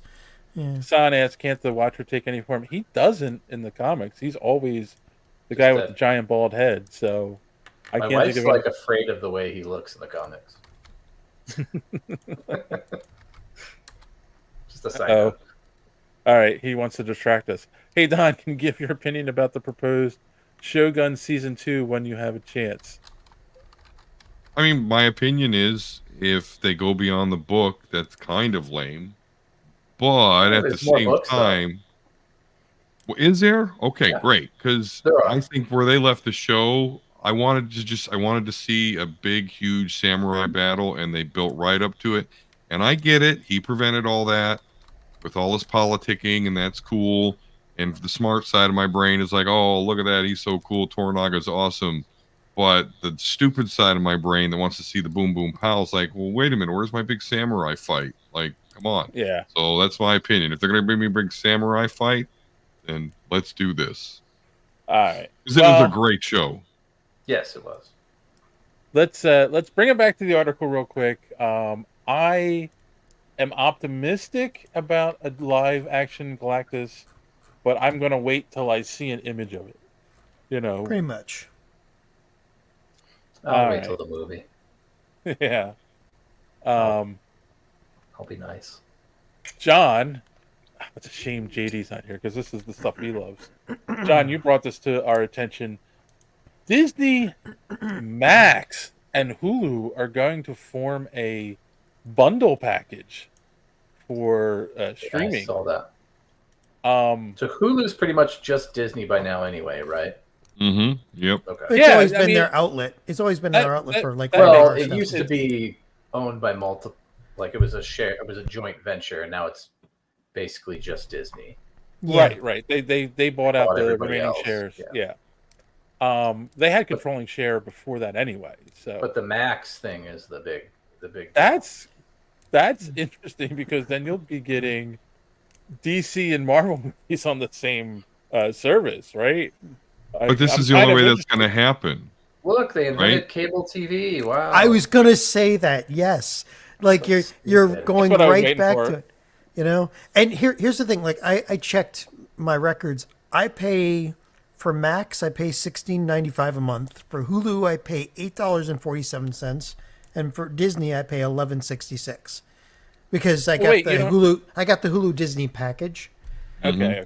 But it's like, okay, so now are they going to make that, like $30 or something, or what are they, or 35, $40? It's gonna be a nightmare. We we've talked about this so much on the channel that we have predicted eventually this was going to happen. The bigger ones were going to start bundling together so they could get more subscribers Or and charge one absorbing price. each other. Yeah, that well, I didn't predict this, but it has started happening. Is they would start showing commercials on these streaming services, but if you pay a little extra, you don't get the commercials, which I think is ridiculous. Amazon Prime did it. See, most of the time, what they do is most of the streaming services are introducing a lower tier, a cheaper tier where you can get your shows still, but they show advertisements. Yeah, tell me another one, because then they raise all the prices in like 6 months. Right, but the problem is that Amazon did it the reverse. They said, okay, the tier that you bought now is going to start showing you advertisements, and there was a huge uproar about that. It's like, no, you have to, you can't just suddenly, change. I mean, they can legally, technically. They also have they just Freevee, suddenly, which is they also have Freevee, which which is a ad-supported channel. Yeah, and there's Voodoo and all these other ones that are like... That's Walmart. I actually have two things to say about it. Number one, a lot of people tout, streaming services are great because you just sign up for them and pay monthly and you can quit whenever you want and come back. But... you don't get the deal. The thing with the contracts, if you have to sign a contract with Comcast, you sign a contract to pay $50 a month, let's just say. I know that's not what it costs right now. And the contract says it stays $50 a month, and they can't raise it until your contract renews. And you don't sign a contract with any streaming services, so any month they can just up it and you just keep paying it. Like, they were smart by not having contracts, not the other way around. And then the other thing I was going to say is what really annoys me is when I watch YouTube, which I watch a lot of stuff on YouTube. Me too. 5 seconds, you can, not all ads, but most, like shorter ads you can't at all, but most ads after 5 seconds you can skip it because it still counts towards their revenue. That's like the agreed behind it, like how much you have to watch. Any other streaming services, Prime the best example, you have to watch the ads. You can't skip them at all. Like, you can't even watch 5 seconds to say, okay, I'm done, and skip it. And that's really annoying. Like when I'm watching Reachers, the show I'm currently watching on Prime, and the ads just pop up. It's like, Hulu was like that too. You can't skip the ads on Hulu. And YouTube is fighting back now because all of the ad blockers work fairly well on YouTube, or they did. And now YouTube is starting to break the ad blockers. And, I mean, come on, John. We worked at a company that did advertising, and let's be honest. I can't blame them. It's how they make their money. They're giving you a service for free. Let them make their money. Unless you sign up for premium. I know, but when the product that's the famous saying: when the product is free, you are the product. Yes, we are. I don't disagree with that analogy at all. Like. But again, it's what Chris said. It's they're inventing the packages, the old cable packages again. Like, yeah, and we still have cable TV. Like we've gone this whole gambit. We went from cable TV where you had to buy a package to suddenly streaming services that were really cheap, but and like it was just Netflix, and then. Like all the streaming service from everybody, because everybody wants to, to gouge you themselves. Yeah. they'd rather see the look in your eye as they're gouging you. And now we're back to packages again. We're going back to cable. I've said it. Just because it's not being delivered over cable doesn't mean it isn't cable. It's just being delivered over the internet now. Like, I know, but here's the difference. There's no middleman, because normal bundles like this, you'd have to go through Charter or Comcast or Time Warner or one of those places. But these guys, they're doing it themselves. All I'm going to say is, I threw up in my mouth a little bit. Thank you. That's what's on my paycheck every month. So you throw up every time you get a paycheck.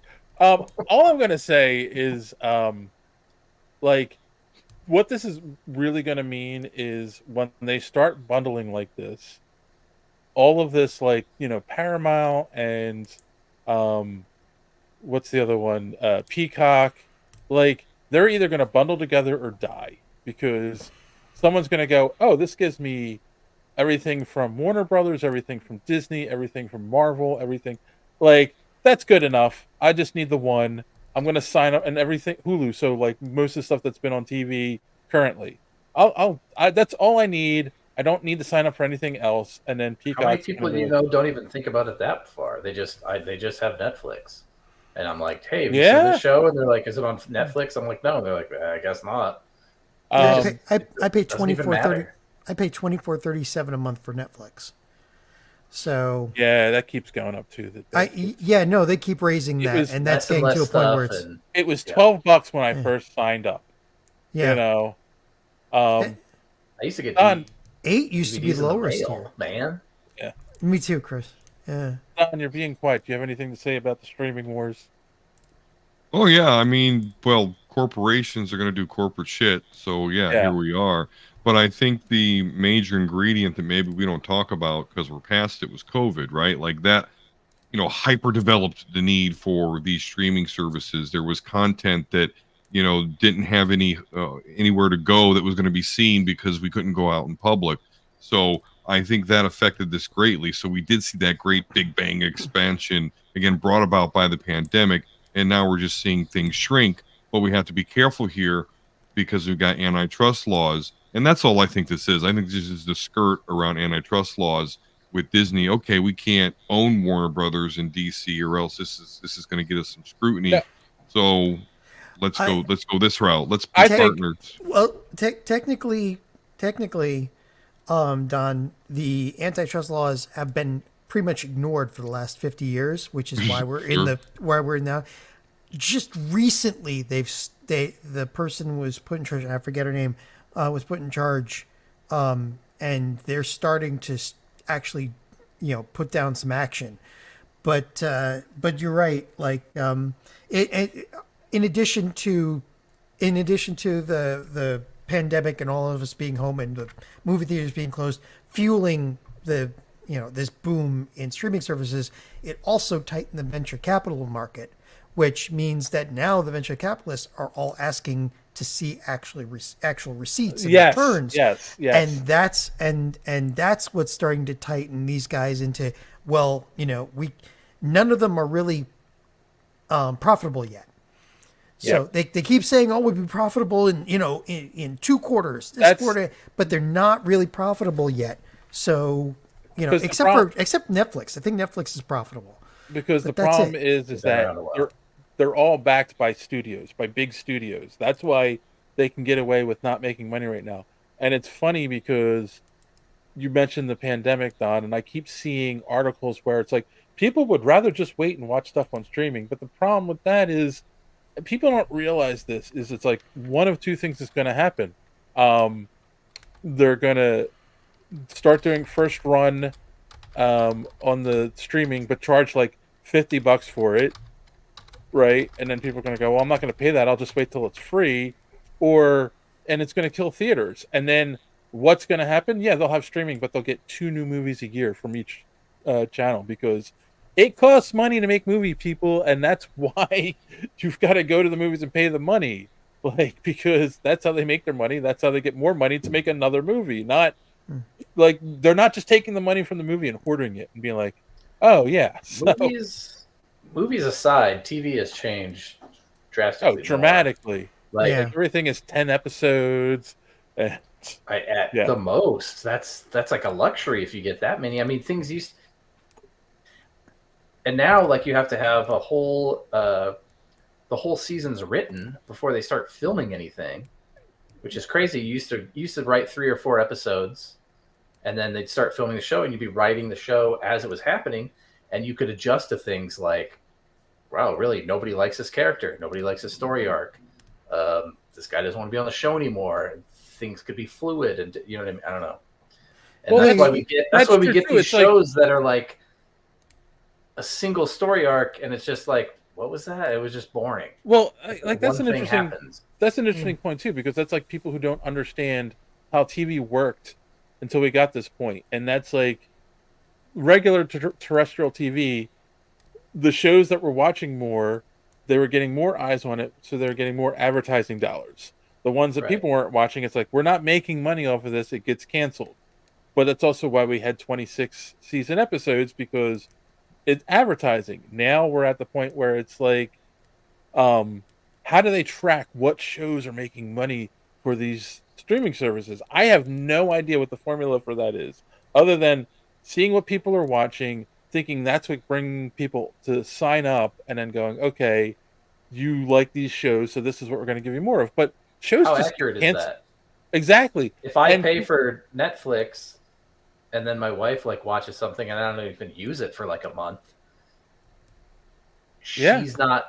she's not voting with her dollars. You know what I'm saying? I don't know. It's very Right, it's because very you're still tricky. paying for it, but you're not actually. Right. which I is mean, also, I think, why they're bringing advertising onto the services, so they can say this show's making money for us, this one isn't. You know. and I think I don't think Netflix just broke their agreement with the Writers Guild, like the one that they made to actually start showing their numbers to the Writers Guild, at least, so that the Writers Guild could figure out I knew how that was much how coming. the proceeds. Yeah, but they like a month ago, I saw an article that said, yeah, no, we haven't seen any numbers from Netflix for a little bit. Like all of a sudden they just shut up again, which, you know, there's going to be a couple of lawsuits about that at least, because they need to know how much to pay residuals to all the actors. Yeah. And Kassan, I'm not ignoring you. You keep commenting, but this is interesting. They're good comments though. Yeah. I don't think they've figured out the math, though. I think that's the big That's part of thing. the problem. Yeah. Or maybe the math was always imaginary anyway, you know? Maybe, but they don't have the ROI figured out. I just don't think they do. I love the timing of this announcement just before House of Dragon Season 2.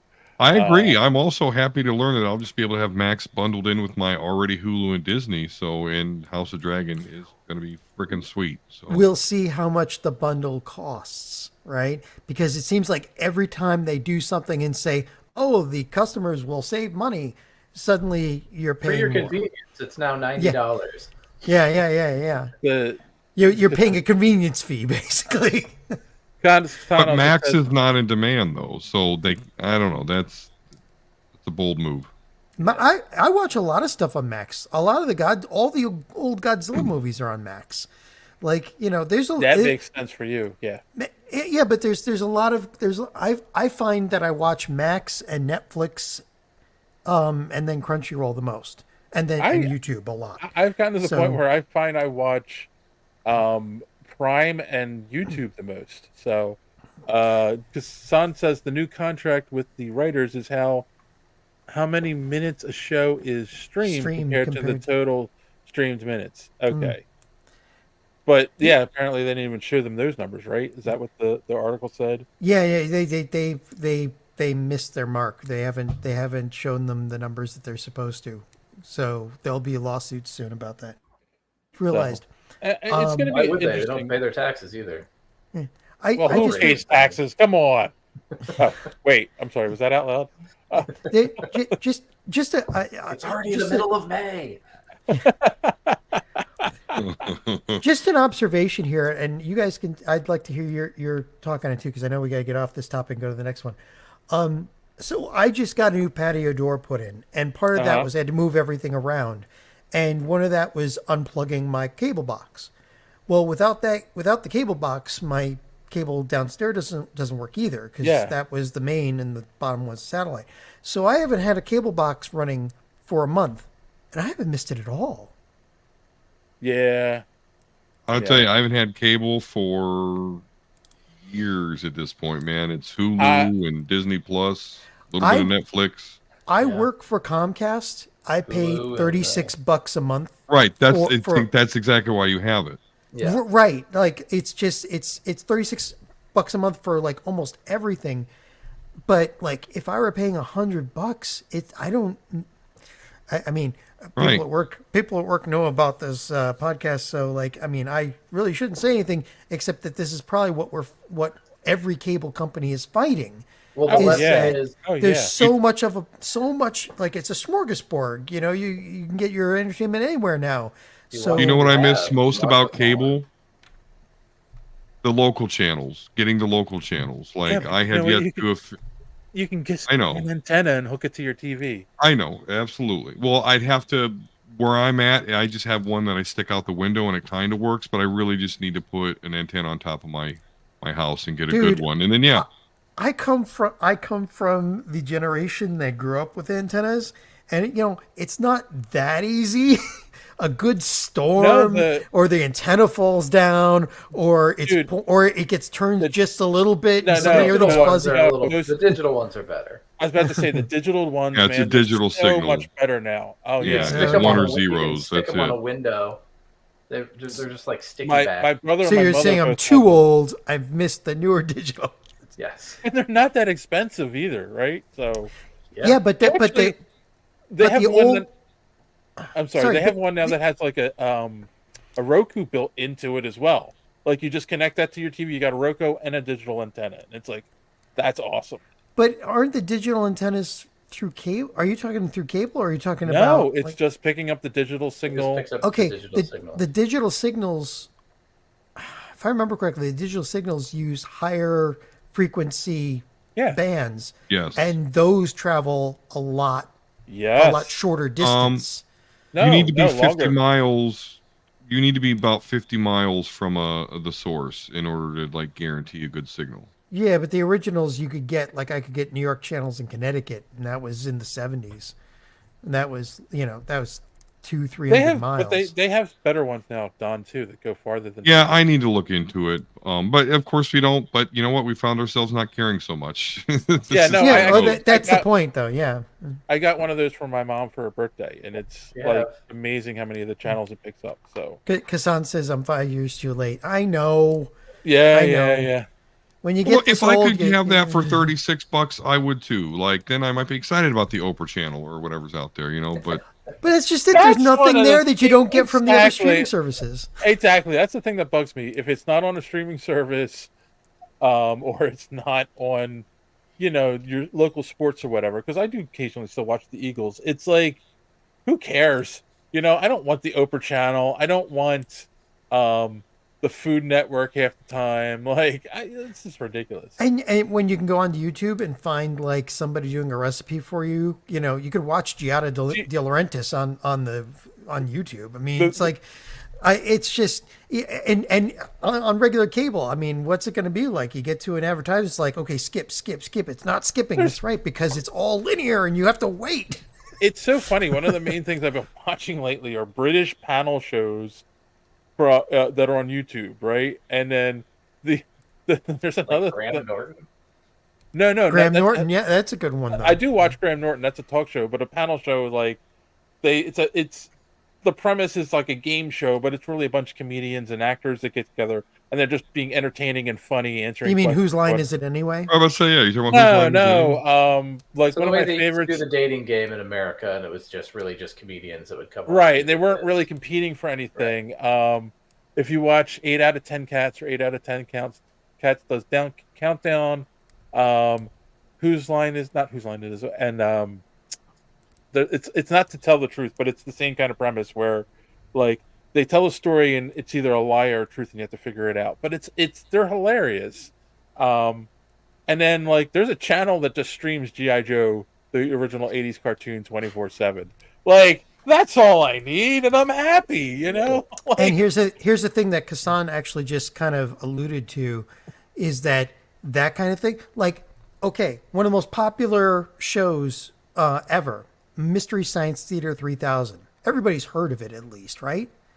Yeah. So, and it got popular because they could license some spectrum. I think it was up in Chicago or something, and they started broadcasting, and they got popular. You can't do that with streaming services now because they're owned by these corporations and studios. They're not going to license you.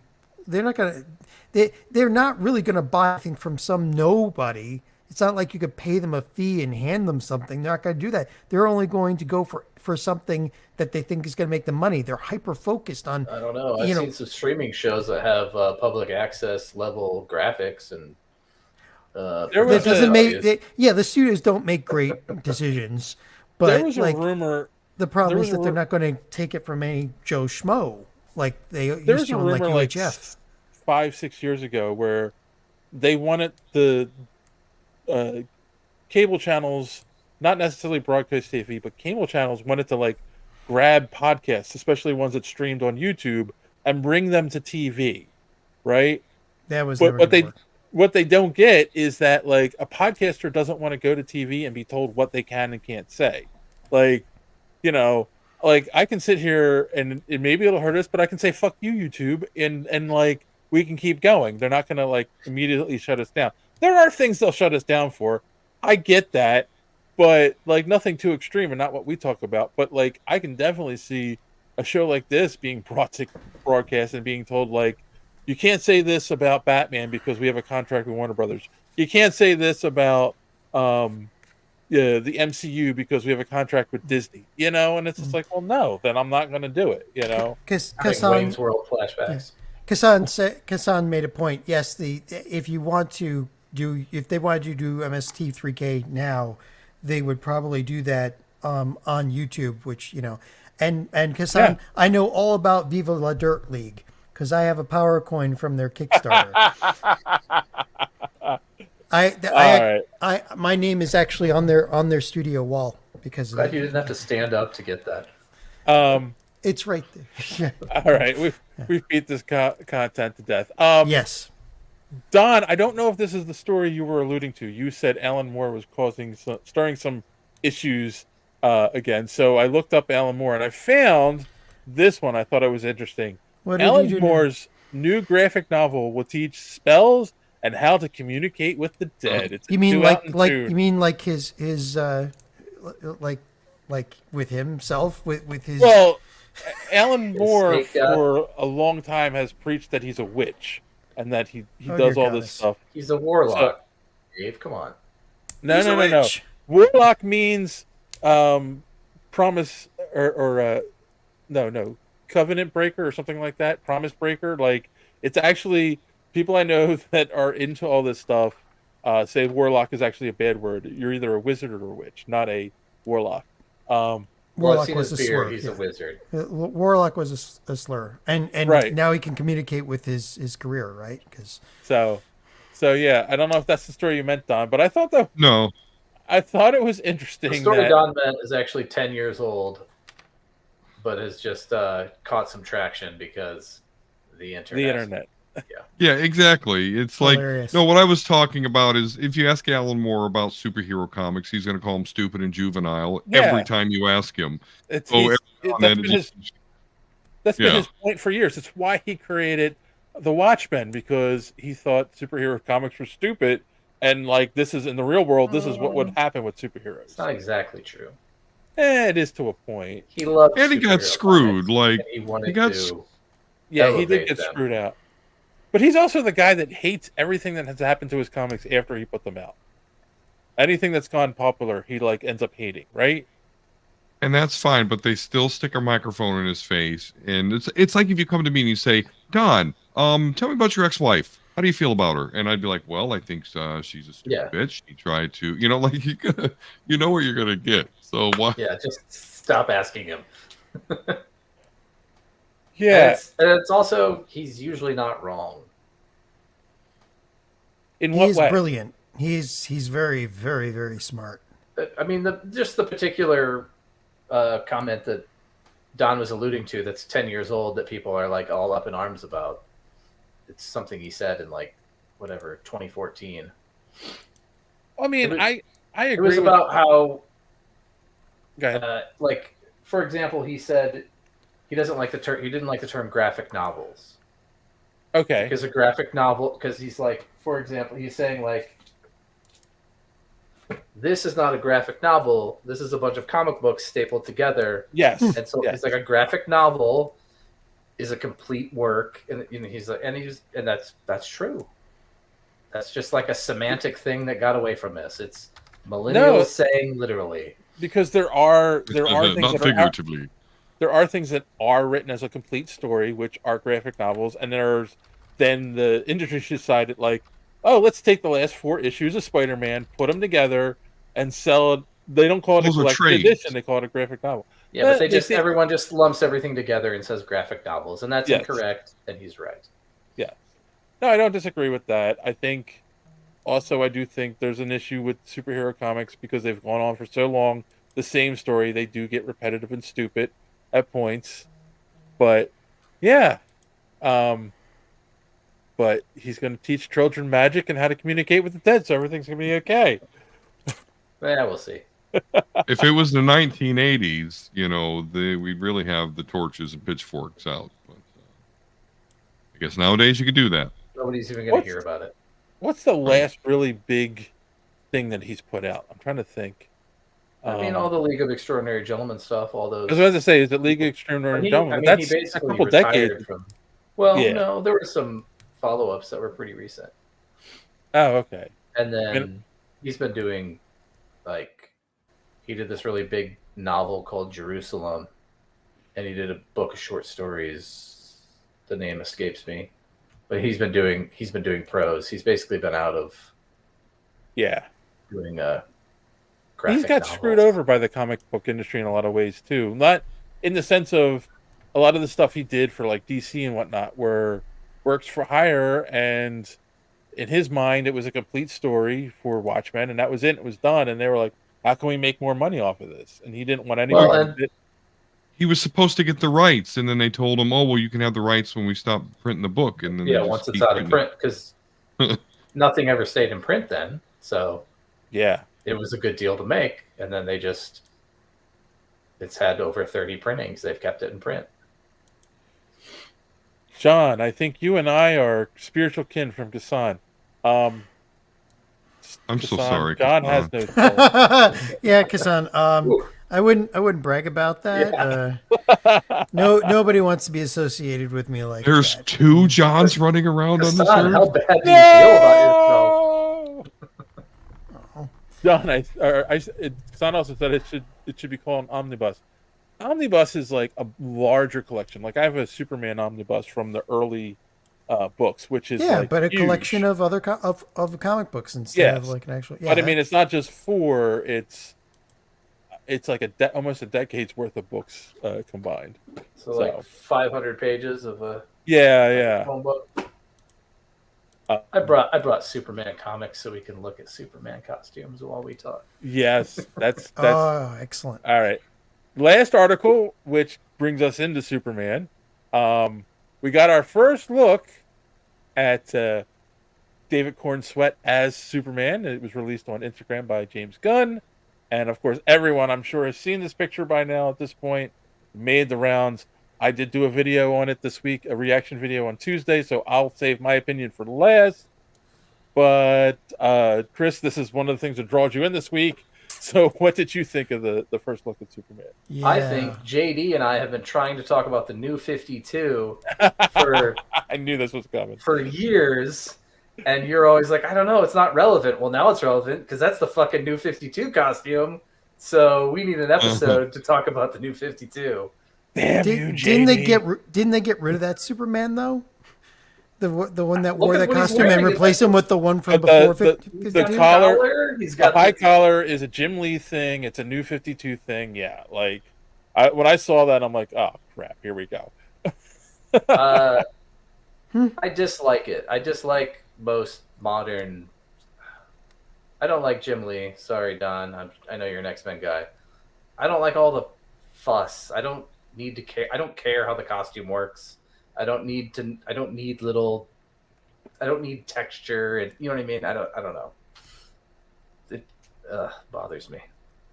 I don't need the Flash. I don't need the Flash to have that was lightning paths drawn. You don't like the extreme. I don't need. 90s extreme.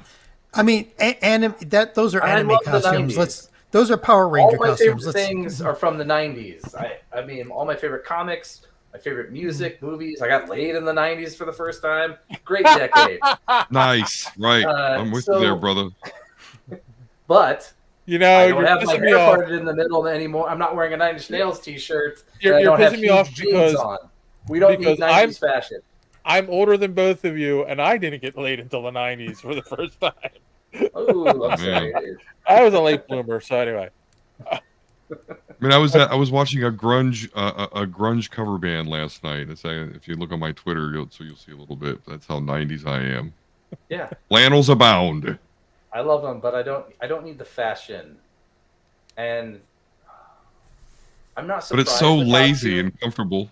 I'm not surprised the costume looks like this, because Jim Lee is still Yeah, he's in charge of heading DC. up like Yeah. DC, and that's like that's where his like aesthetics stop. It's so weird because That's we got the no trunks but no collar on Henry Cavill. Now we've got trunks and a collar on David Cornsweet, and I'm like, what are they doing? They can't make up their mind. And you have a lot of mousse in that hair. That looks impressively still. There's a reason they released that. There's a reason they released that picture. I don't think it's going to be the only costume. We'll wait and see. Yeah. What did you think, Don, of that picture? I mean, I'm not a big Superman guy, so I'm not particular over his costume. I think it looks like Superman. I mean, as much as I joke about the hair, like, yeah, the collar thing. I was never a New 52 guy, so I guess that's, I don't know if that follows what Matt Reeves is doing, but like you said, it's a New 52. So I'm pretty ambiguous in my thoughts. I mean, it looks dirty. The suit looks dirty, but I guess that's saying that he's having to fight all these people, and now he's on his boot again to go back out there and deal whatever that purple thing in the sky is. That's Solaris. Okay. Yeah, I'm not a huge DC guy, so yeah, you're gonna have to keep. So from a DC layman, I mean, don't get me wrong, Superman was huge to me because I was born in 1980. So my first memories of superheroes are Superman and the Amazing Friends and the 1960s Batman that my grandma had on VHS. So, but after that, I was just, Marvel's way cooler. So I had a friend Sorry. I worked with at a gas station. It was like, and he was a comic book guy too, and he was more of a DC guy. And he's like, I feel like the argument is, if you want good art, you go to DC. If you want good storytelling, you go to Marvel. And I couldn't disagree with him at that point.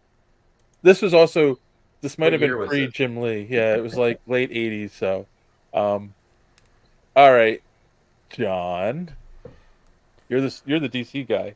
I'll fight. So I don't mind when there's a little bit of texture. Like, I kind of liked the costume that Henry Cavill wore, although it was too dark. Like, it just, you got to remember this is Superman, not Batman. All the other accoutrements are just, I'm more worried about Cornsweet. I've liked a lot of people that have worn the Superman costume, like Brandon Ruth, Henry Cavill was good too. Which movie did you like him in? What, Brandon Ruth? No, Henry Cavill. Henry Cavill? I didn't like the movie. I didn't like the movie. I just thought Henry Cavill looked like a good Superman. I will say this forever and ever. Go watch what was the spy movie he was in? Man from U.N.C.L.E. If you want to see him being charming, he is amazing in that movie as a charming American, and it's like, why the hell did we not get that guy in the Superman movies? But I'm not sure about Cornsweet. The moose thing is a little too much, I think. And putting that boot on. Yeah, I know that. Well, look at all the wrinkles in the suit, right? And the suit looks like it's got authentic battle damage too. I wonder how much extra that cost. So it's like buying a pre-relic guitar. I mean, there's a lot going on here. So I don't know. There's a lot of people out there saying, "Oh, this is just showing that Superman puts on." Yeah, he's just like all normal people. He puts on his boots 1 foot at a time. I don't. Oh my god. But it's just like, why isn't he doing it at super speed when something's attacking Metropolis? Exactly. I mean, nah. I mean, the costume still looks a little bit too dark, doesn't it? Even not talking about the part where it's got damage.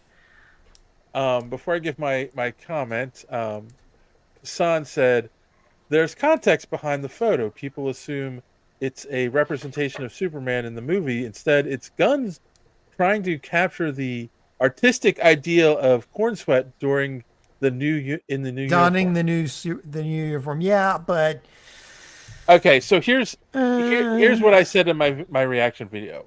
Chris, hold that picture up again while he's talking, because you got stuck behind the Chiron. The comment, yeah.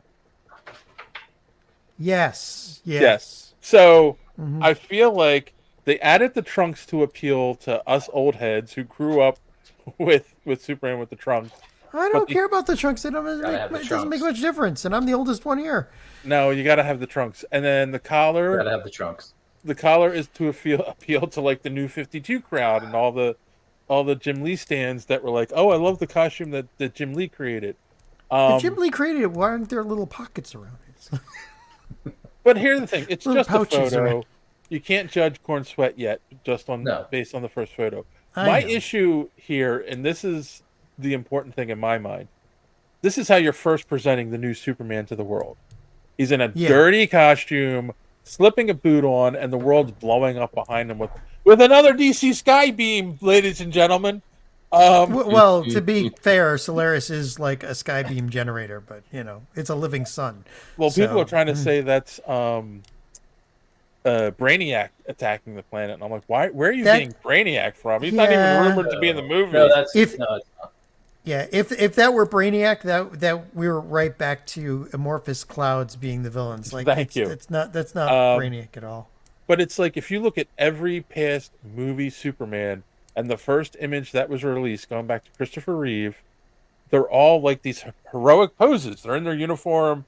Henry Cavill went as far as like he's smashed against the safe at the bank, and he's like ready to go. Brandon Routh is standing. Ruth or Routh?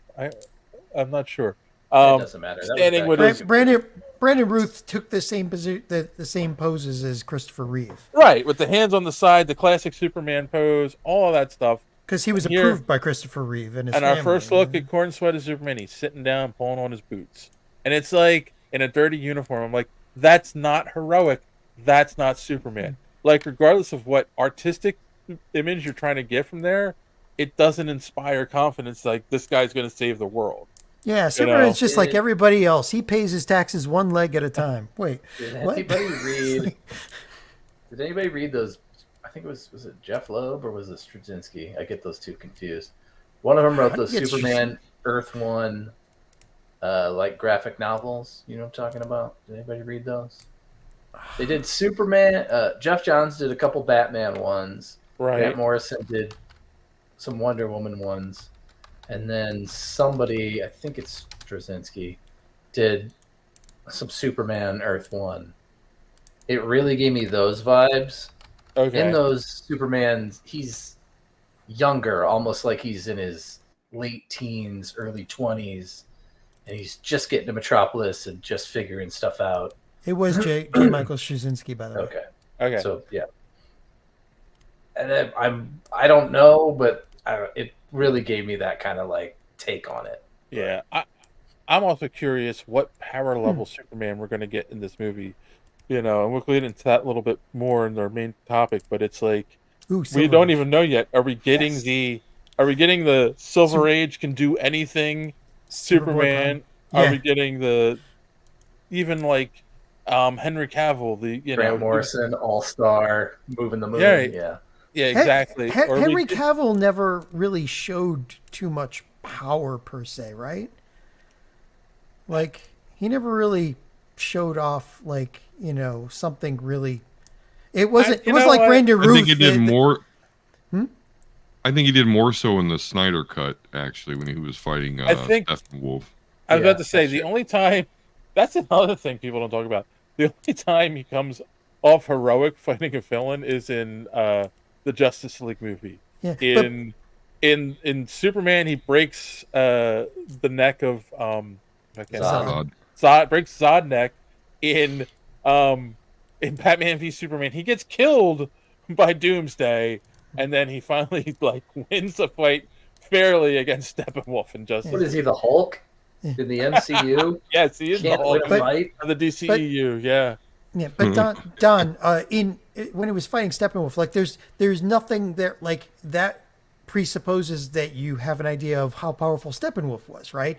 But there was nothing really visceral for the audience to tie their heads around. Whereas Brandon Ruth, when he was Superman, he lifted that huge freaking, continent. Yeah, that big island. Yeah. That gives you an idea of, holy crap, that is a that movie Superman. so much. That's a Superman flex, Like then you have an idea. But in all of the films with Zack Snyder, Snyder never gave you anything to gauge, anything on, really. Yeah, I guess for some reason I just really got when that axe came down, I just and it was like, oh, I just didn't expect it. I don't know. True, but for all we know, it could have been made. It could have been a balloon axe. I mean, like that's the thing. Like you didn't see, like, if you had seen the axe like cleave, like adamantium a block of adamantium in two, or something like that, or even like a plane or anything, then you've got something to power scale against. But he never really gave us anything like that. No, that's true. So can't deny it. Yeah, but again, I just think it's weird that they he looks tired and sad too in the picture. Like, why? Like, because he looks like his wife's bitching at him as he's getting ready for work. Yes, he looks like. yes. It's like, woman, where is my super suit? I had so much confidence in Gunn because I love Guardians of the Galaxy. I love the Suicide Squad. It's a single image. I know it's a single image, but it's like you decided this is the first image of Superman I want to release. That's the thing. Like, if you gave me the heroic pose first, then showed this picture to be like, here's an idea for the feel of the movie, then like, okay, but yeah. So, all right. Well, let's take a quick commercial a quick commercial break, and we'll talk more Superman when we get back. Oh, I wasn't ready. All right, here we go.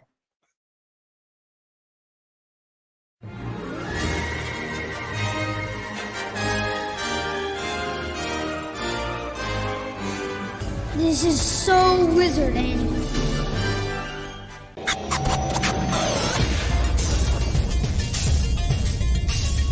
Broadcasting very fast and very dangerous from the planet Malistan.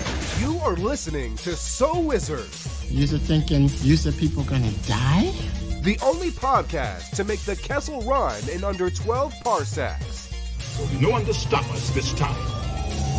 I am your host, Joey DiCarlo, and with me, my co-hosts, the queen of all nerds, Aubrey Litchfield, and the expert, Mr. Marquis, Marcellus Ray. You are listening to So Wizard Podcast, where three friends review movies, TV, and sometimes more, podcasting weekly on the Geek World All-Stars Podcast Network. Marcellus Reagans, please tell the listeners where they can find more So Wizard Podcasts.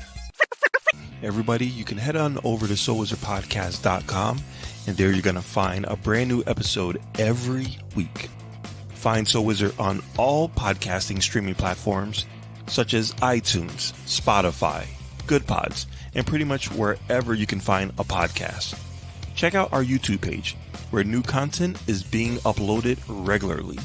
We also have a Patreon page. For as little as $1 a month, you can receive exclusive bonus content while you're supporting the show.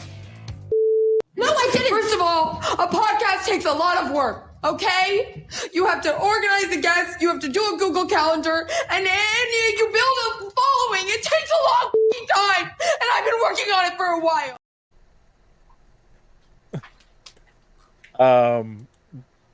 Kassan says, I don't disagree totally with this. This isn't an image from the movie itself. I wouldn't read too much into it, but again, we'll see. I'm it's really not like we're on the internet. It's what we do. Exactly. It's our job. It's like it has been saying. This is the first image they put out, right? Like, you got to know that everybody's going to be hyper analyzing this thing, and that's the first one you decided to put out. And that's how we get our enjoyment in life. And airtime. Could be worse. Yeah. See. Hey. Is that the blue and red Superman? The electric blue from the. I think it was Superman 123. I actually have that. I am trying to figure out if that's the weirdest thing Nice. they've ever done to Superman, or what they recently did to him, where They he made got a red one. he got this new power where he could like shoot out this giant beam from him. It was like a solar explosion or something. But then he was depowered for, I think it was 24 hours after he did that or something like that. It was like, It's why? Iron Man's Omni Beam. Exactly. So I have just like a little thing about in the comics. So DC was always more square than Marvel, obviously. But it gave DC like a timelessness that Marvel didn't have. So Iron Man always had like a different suit. Even Daredevil changed his suit. Yes. Even the Black Panther, does he have a cape? Does he not? Different. Even Spider-Man has different changed looks. suits. Yeah. Spider-Man changed suits. The DC characters, they always looked the same, so you could always pick up the Killing Joke or whatever happened to the Man tomorrow. You could always pick these up, and they could always seem relevant. Does that make sense? Right. Yeah, no. And then the first thing they did to Superman that really changed was after they killed him, they brought him back with like the mullet. That was, really, that was It was a big deal. I remember them talking about it on Entertainment Tonight. I swear to God. It was like the first, and then, and they changed, after Nightfall, they changed Batman's comic book costume from blue and gray to black and gray. You know what I mean? And then they just started adding stuff, and I don't know. They lost something trying to modernize. I also felt one of the weirdest options was when they had Azrael replace Batman, and they made it that like the spiky Batman. Yeah, that crazy costume, and it was like, why? People would accept this more if he was just wearing the regular costume. That Joe Quesada, well, he started out wearing a Batman costume. Yeah. And then he had like the gauntlets. And then he went full mech suit for whatever issue that was, 500 or 600, I don't remember. I mean, it's weird because when I found out Joe Quesada is the one who actually designed it, I was like, really? This is just because I want to do my own thing, but I'm not popular enough yet, so I'll work for DC and design the DC Batman costume. So I kind of wanted to talk about, and that's a great point, right? What you just said, Chris, because I kind of wanted to talk about Superman through the history. And the more I thought about it, Superman has been portrayed in TV and movies more than any other comic book character. The next closest is Batman, but Batman's only had one and this is live action, not cartoon, John, so don't get upset. I was going to say Spider-Man is the one that's been doing the most, but that's if you count the cartoons. So. Right, so it's mostly animation. But Superman has had multiple live TV shows. He's been featured in the most movies. I think so. Yeah, the most movies of any character, different series. But and for the longest, right? 1948 was the first. Was Kirk Allen? Yes, Allen? Kirk Allen's. Kirk Allen. Right. So 1948. It's been a while. Shazam beats him though. Oh, there was a Captain Marvel serial before the Superman serial. When was the first Batman one? I think that might be a close second. No, there serial. was one before. There was one before, but no, there was a serial. Yeah, there was movie serials too. I don't know what year it was. Right, because Allen is a serial, which, like, I'll be honest, I've only seen the Batman ones. I've never seen the Superman ones from the 40s. My first, earliest stuff I've seen is the Adventures of Superman from the 50s, and but it's funny, that's one of the things I kind of want to talk about too, is how differently he's actually approached in a lot of this stuff, because Superman has changed a lot in the comics, from the beginning. It's funny, people don't realize when you hear the Fleischer cartoon intro, faster than a speeding bullet, more powerful than a locomotive, and able to leap tall buildings. He couldn't fly. At that point, still in the comics, he couldn't fly. He could jump really far, really high, which could give the appearance of flying, but he couldn't fly. When they said more powerful than a locomotive, but there was a limit, right? Like one of the concept of strong as 10 men. Like he wasn't so powerful he could move a planet yet, or a whole solar system. Yeah, he got hit So- with a grenade and like was out for the Exactly. Like had he to could rest be for hurt. half an hour. Yep. And of course, as fast as the speeding bullet. Not as fast as the speed of light, but really fast. And of course that grew from 1930. What is it? 38. The first Superman or 30, 48 for the first comic. For the comic was Oh, for the 38. comic, yeah. Yeah, okay. yeah. But that has changed so much over the years, and people don't realize that too. Like, and I think that's kind of what I wanted to talk about. So, I have a question: have any of you ever seen the original serials from the 40s? Negative. Nah. Okay. Have you ever seen? I know I've seen them in reruns and everything growing up.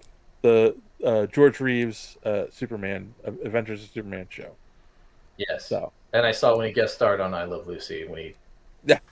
rolls in through the window. I love that clip. He's standing on the ledge with her. Yeah. My wife's a huge I Love Lucy fan, so we've like watched every episode. How about you, John? You're old enough. You could have watched it when you were a kid live. I used to watch the original, was it Mickey Mouse Club, and was it Daniel Boone? Or yeah, Daniel I would Boone. admit you're that old. But you did So- see the. Come on, you've seen the 50s. George. I saw Reeves. George Reeves. I saw How about I saw you? some of those in the original. How about Don? Have you ever seen any of them? Nope. The oldest Superman stuff I've seen outside of the Super Friends is that old cartoon. Pleasure it's got the cartoons, yeah, he's got the Japanese guy, and then he's fighting the mad scientist, and he's hitting the beam. That's The mad old scientist is who turned into Lex Luthor too. By the way, I love pointing that out. Like, yeah, Lex Luthor didn't have a name for years. He was generic evil scientist for a long time. He was bald. And this comes from what I said earlier. Like, I've got an early omnibus. I've read a lot of early Superman comics. I've got like the original strips from the comics collected edition. Like, I love a lot of that stuff because it's so different than what we get today. But I do remember as a kid, they would rerun the old Batman and the old Adventures of Superman, and I would watch them. But like, one of the fascinating things about George Reeves is he was more like a dad figure in those movies. Like he was a hero, but in my mind, growing up, he was like dad. He was the dad figure. He came in and I'm going to solve the problem, make everyone happy at the end of the day. Not, Oh, yeah.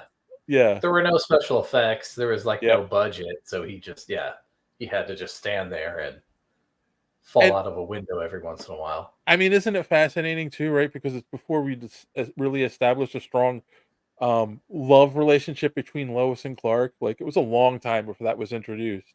So, boys and girls, you might get triggered. Superman was a huge sexist in the early days. Oh yeah, of course. Oh hell yeah! But every man was. Well, Clark was in love with Lois, and Lois was in love with Superman. Yeah, that was a long time ago. Superman was trying to keep Lois away from him. Oh my god, I love in some of the early strips, like he teases her and he makes fun of her. It's just like, yeah, and you get a little bit of that vibe in that show. Like they're colleagues, they're friends.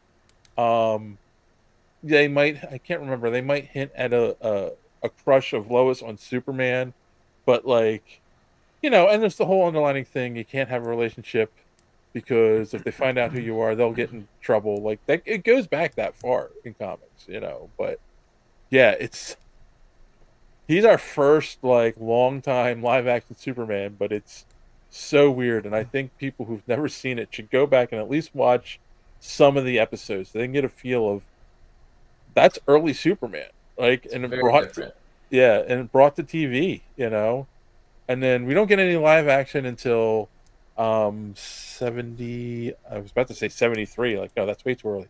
78, and we get 78. Everyone's definitive. I find it so funny to say that definitive live action Superman, Christopher Reeve, and the Richard Donner Superman and Superman 2. So I know everyone here has seen it, right? Yeah, we did a show about it. Well, yeah, we did. Was Don on that one? Yeah. Okay. I was about to say, if you've never seen it, I'm going to kick you off right now. Oh, please. Don's seen it. But that's Silver Age Superman, right? Like, it is. It's because it's That's I can modern Superman isn't until 86. Well, 85, but 86. Yeah, but that's still Superman with like, here, have this power. Here, have that power. Here, take your emblem and throw it, and it becomes a big plastic Silver Age bag. Superman. Yeah, you need to move. He needs to move a universe. Yeah, go ahead, move the universe. Like what? At least he didn't like finger to shoot out small Supermans from his fingers. You know. That was one of his powers once. He can rebuild the Great Wall of China with his vision. That's right. Yeah. Just by staring at it real hard, because the bricks know better. But I find it funny. Like, then we got a couple of weird TV shows in the 80s. We've had hold on, let me bring the list up. We had John Haynes Newton, who played Superboy in the 80s. I never saw that one. Really? You never watched that? I used to watch that. The 80s were a bad time for me. Was that your first marriage? No. No. No, that was the 90s. I know, I'm kidding. And then in the 90s, we got, like, it's funny because I've gone back and I've watched it. We got one of the weirdest takes on a Superman show, and that's Lois and Clark, The New Adventures of Superman, with Terry Hatcher and Dean Cain. And it's like... why do you say it was weird? It's weird because Terry Hatcher is an established actress by the time she gets cast as Lois Lane. And Dean Cain was a guy who was on the Buffalo Bills, gets injured, and his fallback is to be an actor. He wanted to be a football player. And who doesn't? So I'm not going to say he's terrible, but he's definitely not the best actor on that show. So they changed the show to be more focused on Lois, and like he's just, I don't know how to explain it. Like, I mean, and you got a Lex Luthor who the actor didn't want to shave his head, so he's got long hair in the show, or shave his head or wear a bald cap. You had like, and the show focused on Lois, and it's so bizarre when you go back and watch it. I mean, it is bizarre, but it warns you in the title. That is true. It's not a Superman show. Right, because she had already been in Tango and Cash by the time she got cast on that, so people knew who she was, you know. So it was like, all right, we're going to focus it on her. She knows what she's doing. I was watching some... Go ahead. I just remember it being very soap opera-y. Yes. Like it was like they were doing the, they're finally getting married. Oh, she's a clone eating a frog. I mean, like, it was just, there were lots of weird things. Right. And of course it's the 90s, so they don't have a big effects budget at that point. So like, it's one of those shows where you get to see him be Superman once in a while, but it concentrates on their relationship for so long. And his power set was a little bit weird too, because you could literally power him down by keeping him out of the sun for like 24 hours. Yeah, that was a big thing that they it's funny. I think it was presented. They wanted to do John Byrne's version of Superman in the show. Like when they proposed the show or pitched it. That's the word I was looking for. Like that was the pitch. Yeah. Yeah, that was the pitch. They wanted to do John Byrne's Superman, but then as TV magic works and they caught the cast that they did, it was like, you realize they couldn't shoot that? No, and like they couldn't make Superman a compelling character because the actor wasn't good enough. Again, no offense to Dean Cain. If he's watching this, Well, offense him now. He said it's some fine. Go cringy ahead. things lately. Again, we're not gonna, as T'Challa says, we're not gonna do that here. But yeah, it was just like they made it work for about 4 years, you know. And then we get one of my favorite Superman shows, which is not a Superman show. We get Tom Welling in Smallville. You know, we get 10 I can't years. even believe you put that on the list. Yeah, because he was never in the suit. It's the biggest The thing. suit for like 4 seconds. 4 seconds when he rips but the not shirt yet, at the not end. even a full shot of it, too, right? Well- you got to see the emblem and maybe. Well, it was all CGI, I think, that part. No, so no, recreate it for you. It's Brandon. Thank you. There. It's Brandon Ruth's suit, and it didn't fit him well, so they were only able to like really do that shot at the end. Well, yeah, and they had a was it there was some reason why he wasn't allowed to wear it. I think it was because Brandon Ruth was filming, right? They didn't want to show Tom Welling in the suit when they had Brandon Ruth. See, people don't know this about the show is that the original plan was to do 5 years of him as a kid in Smallville, and then become Superman at the end and go into movies. But during the show, Tom Welling is like, no, I don't want to do that. I don't want to become Superman. So the show continued on for 10 years, and they decided, okay, we're going to do Superman Returns, and we ended up with Brandon Routh within that time, and it was just like, okay, what are we doing here? You know, it was kind of weird because Tom Welling looked like he looks like Superman. I mean, he could have played a good Superman. He had the build. He had he looked like it. Just while you guys were wasting your time with Smallville, I was watching Superman cartoons that were a lot better. Oh yeah. Those were concurrent. Yeah, that's true. The Bruce Timm was way better.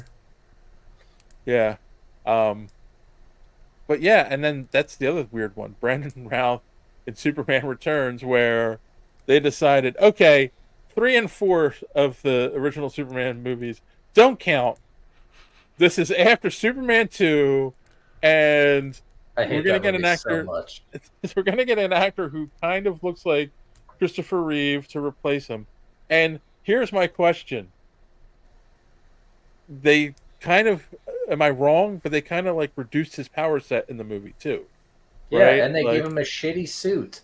If they were going to make him kind of like Christopher Reeves, why didn't they give him a good suit? Right, put him in the same suit. Make it the I know, we'll make leathery type material now, but just the same size S and the same size. The trunks are smaller too. Like it comes off like it's trying to be sexy instead of, hero trunks. They didn't reduce his power set because again, they call that movie the movie of Superman lifting things, right? But he did lift an entire continent. I mean, with kryptonite in it, which is kind of, But you're not. But you're still not Silver Age Superman power level, right? No, But yeah, it was comparable to Christopher Reeve's Superman, without all the weird extra powers. And I still think I don't want to talk about this movie anymore. I was about to say, I think he was Peeping Tom Superman too, right? He's Peeping the Tom. strangest scene. He's Peeping Tom. He's Absent Dad Superman, and what's his face? I hate every plot point in that movie. Who played Luthor again? Kevin Spacey. Kevin Spacey. To me, is still one of the weirdest choices for Lex Luthor ever. Yeah. Well, also, what was her name? The one who played Kate Bosworth, Baby Lois. She wasn't a great Lois Lane, Oh yeah. You don't even remember her. Exactly. That's a bad thing for Lois Lane. Lois Lane should be like in your face. I remember the kid who played his son more than I remember her. Yeah. And then of course we end up with, and then we finally end with our good friend Henry Cavill, who is a good actor, looks the part, but was given shitty script and shitty directing, in my opinion, because he's not charming at all, and Superman should be charming. So, like, it's weird, and I don't know what is age Superman would you think he is, Chris? Like, is he Cavill? modern age Superman, or is he, bronze? I don't know. Like, I've been trying to figure that out because he's not OP in the movies at all until Justice League. Yeah. I don't know. It's kind of fuzzy. Maybe he's kind of like John Byrne Superman, but I don't know. He was his own. He was Zack Snyder Superman. I don't even. I think they stopped worrying about that. Yeah. Yeah, So at that point, which it's just kind of what I hope Gunn is going to do is, okay, he did say, like, here are the comics to read that I'm kind of basing the movie on. So I like that idea. Do you really need to tie it to an age, though? Just give him his powers and have a good story for once. But that's the whole point of me talking about this in that way, is that his power set changes depending on what age Superman you're talking about. I know, but the general public is like super strength, invulnerability, heat vision, super hearing, and flight, and really cold breath. When you talk about breath, yes, and that should be. I mean, that's all you really need. When you talk about the original Superman from the 30s, like, kid, like his origin, kid put on a rocket ship sent to the Earth, Krypton blows up, and then Krypton.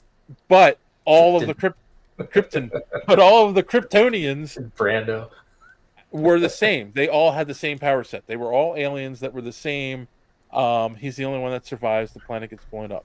Then all of a sudden, instead of jumping from leaping a tall building, they're like, okay, he can fly.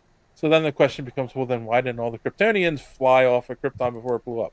Oh, because it's the yellow sun that gives them his powers. Yeah. Okay, fine. Then he's becoming super strong. Well, wait, if he's invulnerable and he can't be stopped at all, well, now we got to give him kryptonite as a weakness, right? Like, that all grows over time.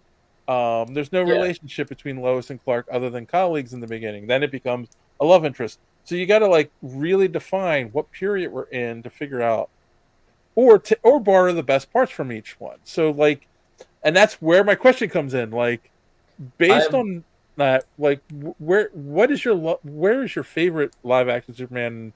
What do you think they've gotten right in the comics, and what have they gotten wrong? And Chris, you're biting at the bit. Go first. Oh, for what? No, I was going to circle back to, you were saying what age I think it might be. We were saying the suit kind of looks New 52. Right. There is something we forget about that New 52. There was the Superman, and then that was like George Perez was writing that. Yes. And Grant Morrison had Action Comics, and that took place 5 years before, and it was when Superman was starting out and wearing developing jeans. his powers, and he couldn't fly at first. Do you remember that? Yep. He was jumping, and they tried to, like, kind of shoehorn all that stuff in, and then what was, like, a year or something, maybe they kind of like meet, and then he puts on the suit instead of, like, just the T-shirt with the symbol on it. So it could be something like that. Yeah. I don't know. That's not a bad idea.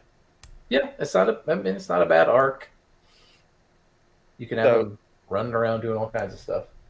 So, Don, I know you're not as much of a DC guy, so here's my question. Mm-hmm. What is, and you can say Christopher Reeve if you want, but what do you think your favorite live action version of Superman is? Yeah, Christopher Reeve, absolutely. All right, who's your second? My second favorite would be Henry Cavill. Second. Okay, so you're a movie guy, and the mainstream movies is what appeals to you because you're not a DC guy. I get it.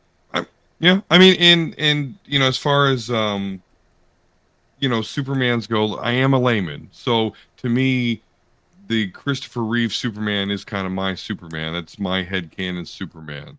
So he looks just like him. Right, and it doesn't have the texture. Just right. Right. Mm-hmm. Oh, speaking of texture, I just wanted to point this out real quick. Someone pointed this out online. If you zoom in on his hands and you look, his costume is like super thick too, corn sweat, and it's like, does he need muscle padding? I don't think so. I've seen pictures of him lately without a shirt. He's pretty muscular. Like that, that doesn't seem practical. I know. Okay, we're talking about I comic. haven't read that New 52 stuff in a long time, but I feel like Brainiac shows back up and he gets on a Kryptonian ship and he steals that suit. And that's why it's all fancy and it's some sort of Kryptonian armor. I can't remember. How about you, John? Comic book stuff. Yeah. How about you, John? Like, I know you're going to say Christopher Reeve, so who's your second favorite version of Superman? I like Brandon Ruth. I like Brandon Ruth too, and I did like Henry Cavill. I think they were both good. You know, taking them out of the movies, they could have been good Supermen. You know, because Brandon Ruth is just a continuation of Christopher Reeve's Superman, and Brandon Ruth was. I mean, you know, that was before Christopher Reeve passed away. He got his blessing. Yes, Brandon Ruth did from Christopher Reeve himself before Christopher passed away. So, you know, and I think like Henry Cavill and Brandon Ruth were just gypped out of, you know, good writing. That's the problem. They didn't get good scripts. But they all, I think they all looked good as Superman. One of my favorite stories from my time at comic book conventions, I met some guys who worked for Authentics. It's a company where you can buy autographs from them, and they guarantee that it's a real autograph, not fake. And I was talking to one of the guys that works there, and he was showing me a picture of Brandon Routh signing a picture of him as Superman. Celebrity Authentics, that's the name of the company. Wow. Mm-hmm. And he looks at me and he goes, you know, I want to tell you about this. And I'm like, okay. He's like, he's signing the autograph, and he looks up at me and he goes, you know, I shouldn't be signing this. But the person who was originally this offered to turned it down. And I'm like, really? And he's like, yeah. And that was Tom Welling. Like, he was telling the story about how that's when I first heard the story about it. It was supposed to be 5 shows and go to movies, and Tom Welling didn't want to do that.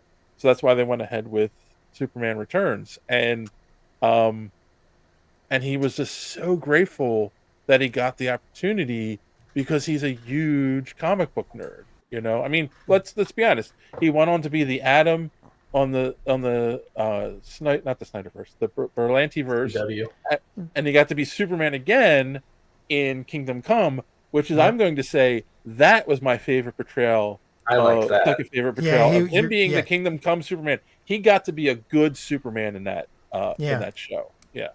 Well, and we got some. Oh wait, what? I skipped over a Superman.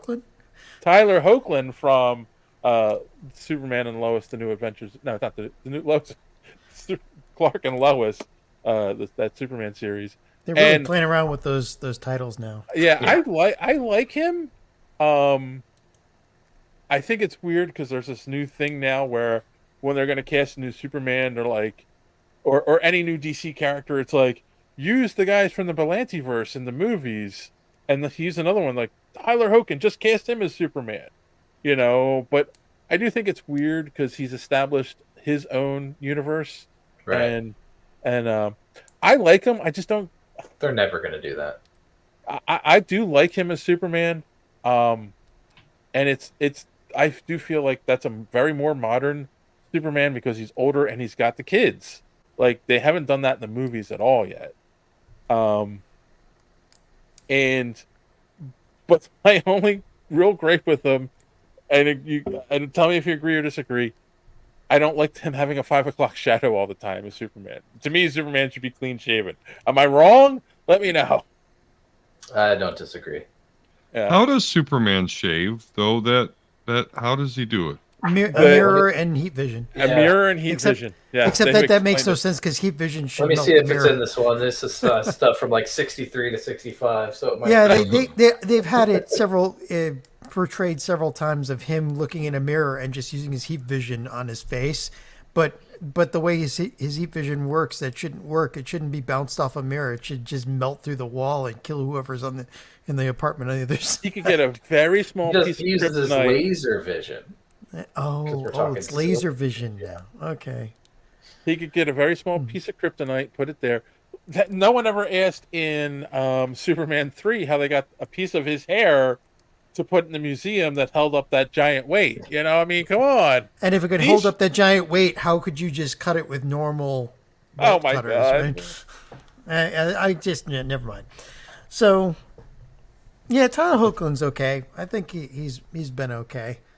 I haven't finished that series though. I'm a season or two behind on it. I thought it's interesting how they did Doomsday on that show, where it was Brainiac. They created Brainiac, and then they kept killing Brainiac, and he kept getting stronger every time he came back, and then he eventually turned into Doomsday, which is a little like close. that?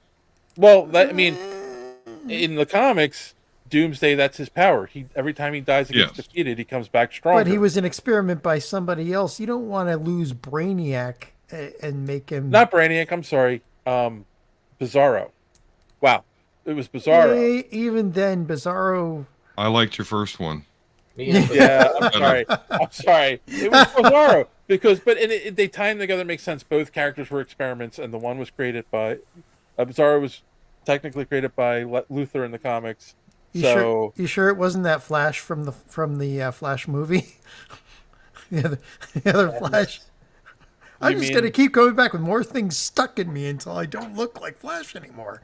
Like, well, I couldn't get past the Superman teenage angsty son in this particular series that you guys are talking about, so I know nothing about it. But I'm surprised to hear that they went hard with Doomsday on a show. That's surprising. Yeah.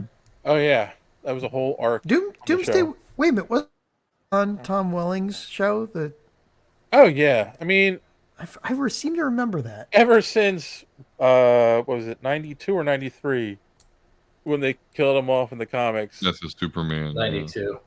92. Yeah, they just have to keep bringing him back. Like, he's the only one that ever killed Superman. So it's too bad. It's too bad Zack Snyder never brought him there. The DC editors killed him. Well, he did in the second movie he appeared in. No, he didn't. No, that wasn't Doomsday. I mean, that's funny. I just thought that just popped in my head. They created Doomsday in those movies from Zod, and then they created Doomsday in the show from Bizarro. It's like, huh? It's like, why don't you just stick with the regular canon? The regular canon is good. Yeah, but it's a way to shortcut the characters. Yeah, like, except you lose another character. Well, that's always a good thing. Yeah. Yep. Short shrift them. What's an aspect of Superman from the comics that you feel like we've never seen in the movies that they may, or maybe they've never gotten right? Finger gun Superman. The Superman at Earth's End. Santa Claus talking... Superman. You ever see that guy? Yeah. Big old beard. Yeah. I'm a man. Link Carr made fun of it back in the day. I can answer this seriously. All-Star Superman. Yeah. I still think that is the best portrayal of Superman. He should be laid back and just, because, almost nothing can really hurt him. And he should be as thoughtful and as caring and as, good as All-Star Superman, You can write a character like that and still have him be interesting without having to saddle him with teenage angst when he's 35. I mean, it's like, I think All-Star Superman would be one of the best portrayals. I would love to see that as a movie. Okay. I would also, again, I'm not a big Superman guy, so I can't remember the name of this story, so forgive me. But there was a story where, Superman decided, no one on Earth is going to starve today, right? I'm going to take care of everybody. And then, Saddam Hussein or somebody, took the food that he gave the people and started poisoning it. And so Superman's like, fuck this, you have to go. And he, decimates, again, I think the allegory was the Iraqi army. I don't remember the name of the thing, but I remember reading it. And I remember that was cool. Superman just saying, screw you Earthlings and whatever whatever your jurisdictions are, I'm making this happen and you ain't going to do nothing about it. So that's Peace on Earth #1, I think it is. So you like the story where Superman kind of becomes Magneto? Yes. Exactly. Well, get ready for the Authority because they're all about that shit. I mean, Chris, I think you're the most. I've read quite a few Superman comics, but I think you're the most versed on him. What do you think? What do you think? Either they haven't gotten right, or like, what kind of story would you want to see? I want more villains, like different. Besides villains. the 4 we keep getting, or 3 or 4 we keep Right. getting. Yeah, we just slicing it's always Zod or Luthor. I mean, how many Superman movies have we had? And it's been, Yeah. I don't know. No, even in the animations, it's the same ones or Brainiac. I was about to say we've gotten Brainiac on the TV shows and the animations, but we've never gotten him in movie form. Yeah, Brainiac would be cool. Parasite would be cool. He's not super hard to defeat, but he looks pretty gross and interesting. The new Superman animated Hello, show. I mean, there's all kinds of Well, they did a good Parasite in the new Superman animated movie, the first one of the new universe that was created after Justice League Dark. You're hurting my brain, but I do remember what you're talking about. Yeah, he has a better rogues gallery than I think he gets credit for. Oh, most characters do, I think. And yeah, there's a lot there that could be explored. Look what Bruce Timm did with Toyman. Toyman's the one that created something that sent Superman into the the 30,000 year 30,000, and everybody thought he had died. Look what Bruce Timm did with Mr. Freeze, a character no one cared about. Oh my God! And they made him so empathetic. Holy crap! Bruce Timm should be writing this Superman movie. He's too busy working on that new Batman show. Yeah, Cape Crusader. Yeah. I'm excited. It finally has like a date, August. Oh yeah, I was going to include that. I forgot. Yeah, it's going to come out in August, so I am looking forward to that. Let's have a movie with Mixes Pitlick. If you can say the name, if you can say it, Mixes Pitlick. Say it backwards. No, do you say it backwards? I don't know. Ask Alex Ross or somebody. You say it phonetically. You say it D squared backwards. Too bad Gilbert Gottfried's not still around to voice him. Piggybacking on what John said about All-Star Superman, one of my favorite things about that book is everyone knows Superman's origin. So the origin in that is 1 page, it's 4 panels, it's 8 words. It's like dying planet, last escape, kindly couple, and then it just opens up, and then it's just Superman flying through the sun. Like, that's all you need. You need like a few words before the credits, and then let's just do some shit. Have him punch some stuff. Yeah, I was gonna say, I think Christopher Reeve, when he's introspective in those movies, well, the first 2, right? Let's kind of forget the last 2 Christopher Reeve movies. It's more from Clark Kent's perspective, right? Like, and I kind of would want to see an retrospective or an introspective introspective Superman that isn't moody and gloomy like we got with Henry Cavill. Like, nobody wants to see that. Right, like, you can be you can have internal thought. You can be thoughtful and internal without it being depressing. Or like, sad. Oh my God, I can't believe I have all this power and responsibility. That's so hard being Superman. No, it's easy being Superman. You can do anything. Right. Or it could be like, my parents raised me to be a good man, and I want to be a good man, like, and help the world. Like, oh, okay, I like that. But yeah, because I can't think of any specific story that I'm like, I definitely want to see them adapt that. I don't want doom and gloom Superman. And again, that picture made me feel like, are we going down that road again?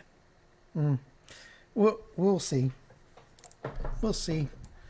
I mean, I'm trying not to be too hard on it based on a single image, but yeah. Part of it is we're probably still shell shocked and traumatized from Zack Snyder. Kasan says, I'm curious why Superman's suit matters so much. So many heroes have had their costumes adapted and revamped, but Superman's gets in so much attention and pullback.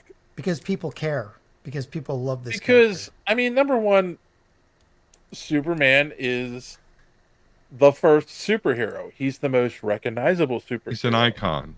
He's an icon. Like, I mean, it's funny. People make Icon's a completely different superhero. Well, yeah, you give crayons to anybody, and draw me Superman. Everybody around, they're gonna get close. It's like here, okay, what's Ant-Man's costume? Yeah, I don't know. Yeah, literally everybody on the planet knows who Superman is, right? That's that's what you're getting at. Like, it's funny, like the trunks. Yeah. People make fun of the trunks, but the reason he had the trunks is that in the 1930s, when you thought of a strongman, you thought of like a circus performer or something like that, and they wore trunks. So that's why he got trunks. And then it took, what, 70, 80 years before they were like, trunks are stupid, let's redesign them with no trunks. And a lot of people took notice when that happened, S on the cape, not on the cape, I don't think people care about that. That was really something for the movies, I think, was really when we started seeing that a lot. I mean, it was in the cartoons and the comics then too, but and then all of a sudden Cavill came along and was like, no trunks, no S on the back, and people were like, wait, what happened? So this is I just grabbed this Showcase Justice League. This is from like 63 to 65. So this is 25 years after Superman was created, and he looks like that. Yeah. And then another 25 years when they revamp him, they give it to John Byrne in like 85, 86. He revamps Superman as the character in the comic book and like streamlines it, but he looks the same. Yeah. Because the most I think the most it's really changed is the shape and the size of the S from when he started. Yeah. And that could be just him drawing it. Right. I mean, John Byrne, Lois and Clark, the New Adventures of Superman, like he had a pretty big, almost cartoony S, compared to some of the other ones we got. But it, like, you saw it. There was no denying that he had an S on his chest in that show. And then once they changed it, I mean, they did the electric blue Superman thing in like 98 or whatever, and I don't have to show that again. But once they started changing it, and like once they, this is like Rebirth, which is basically New 52 without the trunks. Yeah. But once they start changing it and tweaking it and giving, I didn't even see this, and giving it neat, and giving it little differences, little things, different collars. It's like escalation. It's almost like they're doing it like every other year. He has trunks. He doesn't have trunks. He has a belt. This he is doesn't true. have a belt. And it's like we all just know we're going to end up with the way it used to look. Right, and let's be honest, right? If James Gunn's Superman comes out and he's got the trunks and the collar, and it ends up being a super popular movie, which it might be and probably will be, at least the first one, guess what he's going to look like in the comics? Yeah. He's going to have the collar and the trunks, because that's how it works. Boy, all this talk about trunks, but no one mentioned Vegeta yet. Nice one.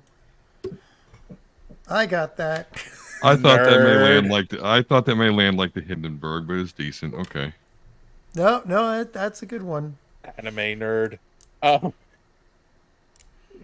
Yeah, I mean, it's funny, right? Because even in the 80s,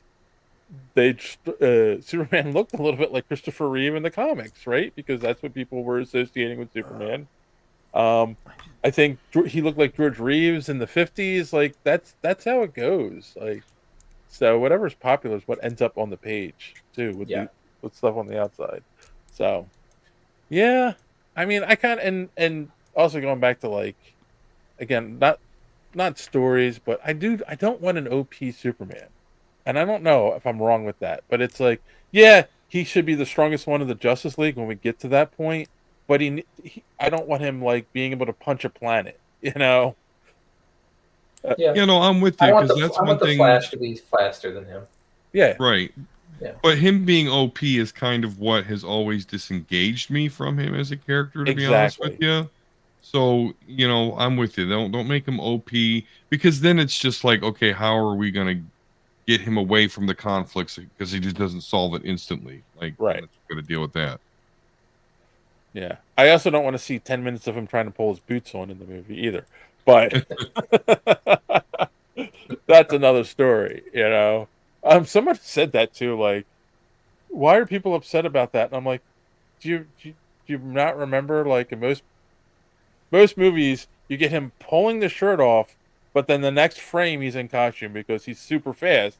He can just change really fast, right? You can't. Yeah, he needs to Pee Wee Herman down a fire pole and just be completely dressed by the time he's at the bottom of it. Right.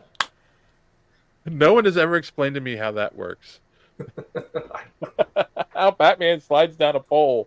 He's holding onto the pole, but somehow it can easily take his clothes off or put his costume on. Like, I don't. The physics They don't tell add you. up. They don't Never tell you that questioned the scene between him hitting the bottom and going in from the top. There's 15 minutes in between where he stops in the middle layer and gets changed.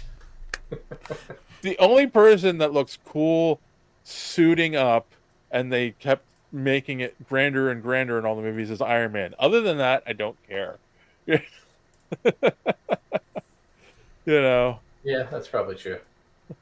Well, that's why everybody's getting like nanotech suits now. They even did it in Supergirl. Stop. No.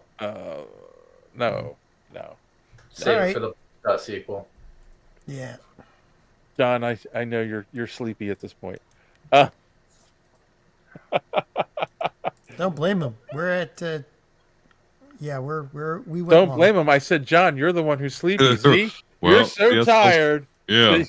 I thought you said Don, and there you go. No, I'm kind of really tired. Let's see real quick. Sana's last two comments here. I don't think that the issue with Man of Steel Superman is him trying to reconcile his ability against what he has observed of humanity's sorry, my eyes are getting blurry. Insistence of cruelty and oppression. I don't know. He's still sad Superman. At the end of the day, like, you can give it all of the explanation you want. Superman's the hopeful one. That's why Batman had to kill people when he showed up. If it means hope, get off the fishing boat and start doing something. There you go. Thank you. Oh my God, that's the most distinct way I've ever heard that. If your symbol means hope, yeah, do something. Get off your ass. He can solve it all, but how much does he take away from the self demonstration of his adopted people? Oh, determination of his adopted people. Yeah, well, again, that's why Man of Steel sucks. Because his father Kills a and mother, bunch of those people. Exactly. He knocks buildings down without any regard of who's in them. Mom and Pa raised him to be a good person and love his adopted planet. And yeah, he didn't care about anyone dying in those movies. All right. Well, when you tell them, maybe you should have let them die when you're a kid. I mean, oh my God, don't bring that up. No, I don't want to talk about this anymore. Yeah. Well, screw you, JD, for not showing up, because we could have had a good leave him a be. New 52 conversation thrown in here. We're gonna do that sometime. We're gonna do it. All right. On that note, let's wrap this up. Let's go around the room and let me know, did you learn anything this week on the podcast, or do you have any recommendations? And Chris, you can go first. No, I never learned anything. Valiant Comics are back. They're up to publishing like 5 titles a month, which is pretty cool. I got a Bloodshot and the Valiants and Faith. And I can only say this to you guys, but Corner boxes. I'm so excited. This makes me happier than anything else. That they brought the corner boxes back. How cool is that? I don't even care if the comics are garbage. That's all I want. But no, they've been good. I'd never heard of Alien books. I didn't know what this was going to be like, but the rollout's been pretty good. High quality stuff, good stories. Little like they've been putting out kind of like 50-page one shots, a couple two-parters, and then like 4-part like little mini series. I mean, Bloodshot pretty solid, so good. Bloodshot doesn't surprise me. Did they do any Exo Man of War? Yes, they're starting one. They wrapped up something that I think was just leftover, like inventory stuff. But they're starting a new one, like maybe next month. I want to say. Okay, that one I might pick up. I'm so tired of Bloodshot.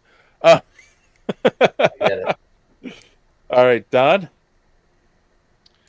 I learned that you don't own your body when you die, which is a disturbing yet logical thought. Yeah. But that's What are you gonna do with it? What are you gonna do with it? I'll preface. I did say it earlier, but I'll preface. It depends on what state you are in. Pennsylvania, especially Philadelphia, because it does change from county to county too. But in Philly, because I had this conversation with him. If you die under mysterious circumstances, you must have an autopsy. And I said, well, what if I put in my will I don't want one? He's like, it doesn't matter. Like the law outweighs it. Like you don't own your body when you die. And I'm like, oh, okay. But I do know the laws are different from state to state. So you might want to look into that, Don. Very good. Any recommendations? I did watch the Tales of the Empire. I know we kind of talked about that last week, so I did watch it. It is 6 episodes. They're only like 10, 15 minutes each of the episodes, so something you can breeze through very quickly. And it really is broken down into 2 stories. The first 3 deal with one subject and one character, and then the last 3 deal with a whole other set of subject and characters. But I thought it was pretty cool and not a lot of a time investment, so I would check it out. Okay, cool. John, you've got have an anime for us. I do, but I'll back up on the Tales of the Empire. I saw the first one. I haven't. Then I had to catch up on X-Men '97. But yeah, I liked the first one. It was about Morgan Elspeth, which is neat to see her backstory and how she became pretty much a banshee. So yeah, I'd recommend that. And the anime I would recommend is The Irregular at Magic High School, because season 3, the first season played in 2013, and nobody thought they'd ever get one. And all of a sudden we got season 2, and now we've got season 3 this season.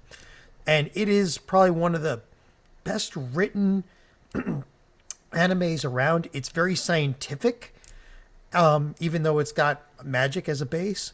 But it's really well written. There's a lot of intrigue in it, and it's I don't know, it's pretty fun. Cool. All right. Did you learn anything? Me? Why are you asking me that? Yeah, exactly.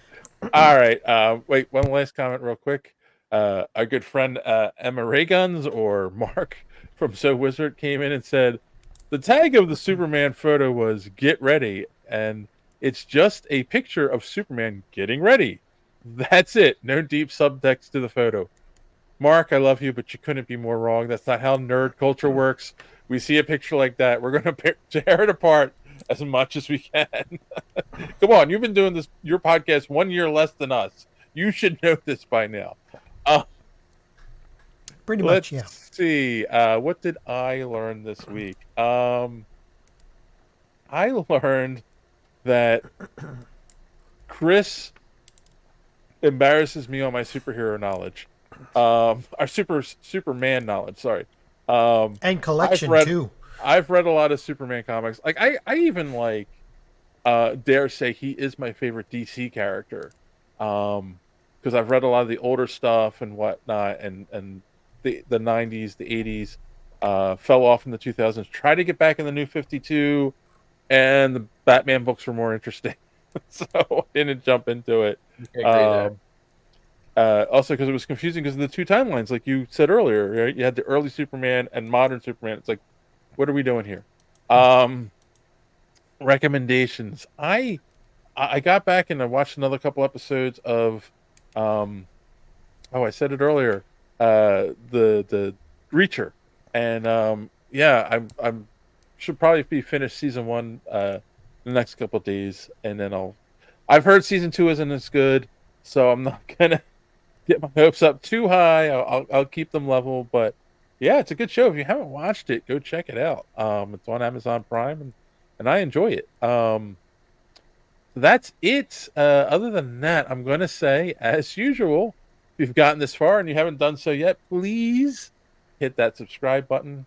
Click that bell for notifications so you don't miss us when we go live. Please smash that like button because it does help with the algorithm. And head on over to superheroespeak.com where you can find the podcast every week. Links to all our social media at the top of the page.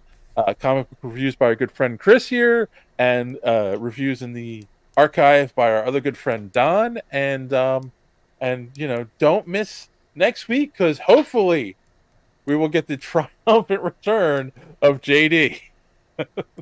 So, as always, until then, please don't let your cape get caught in the door, and have a good week.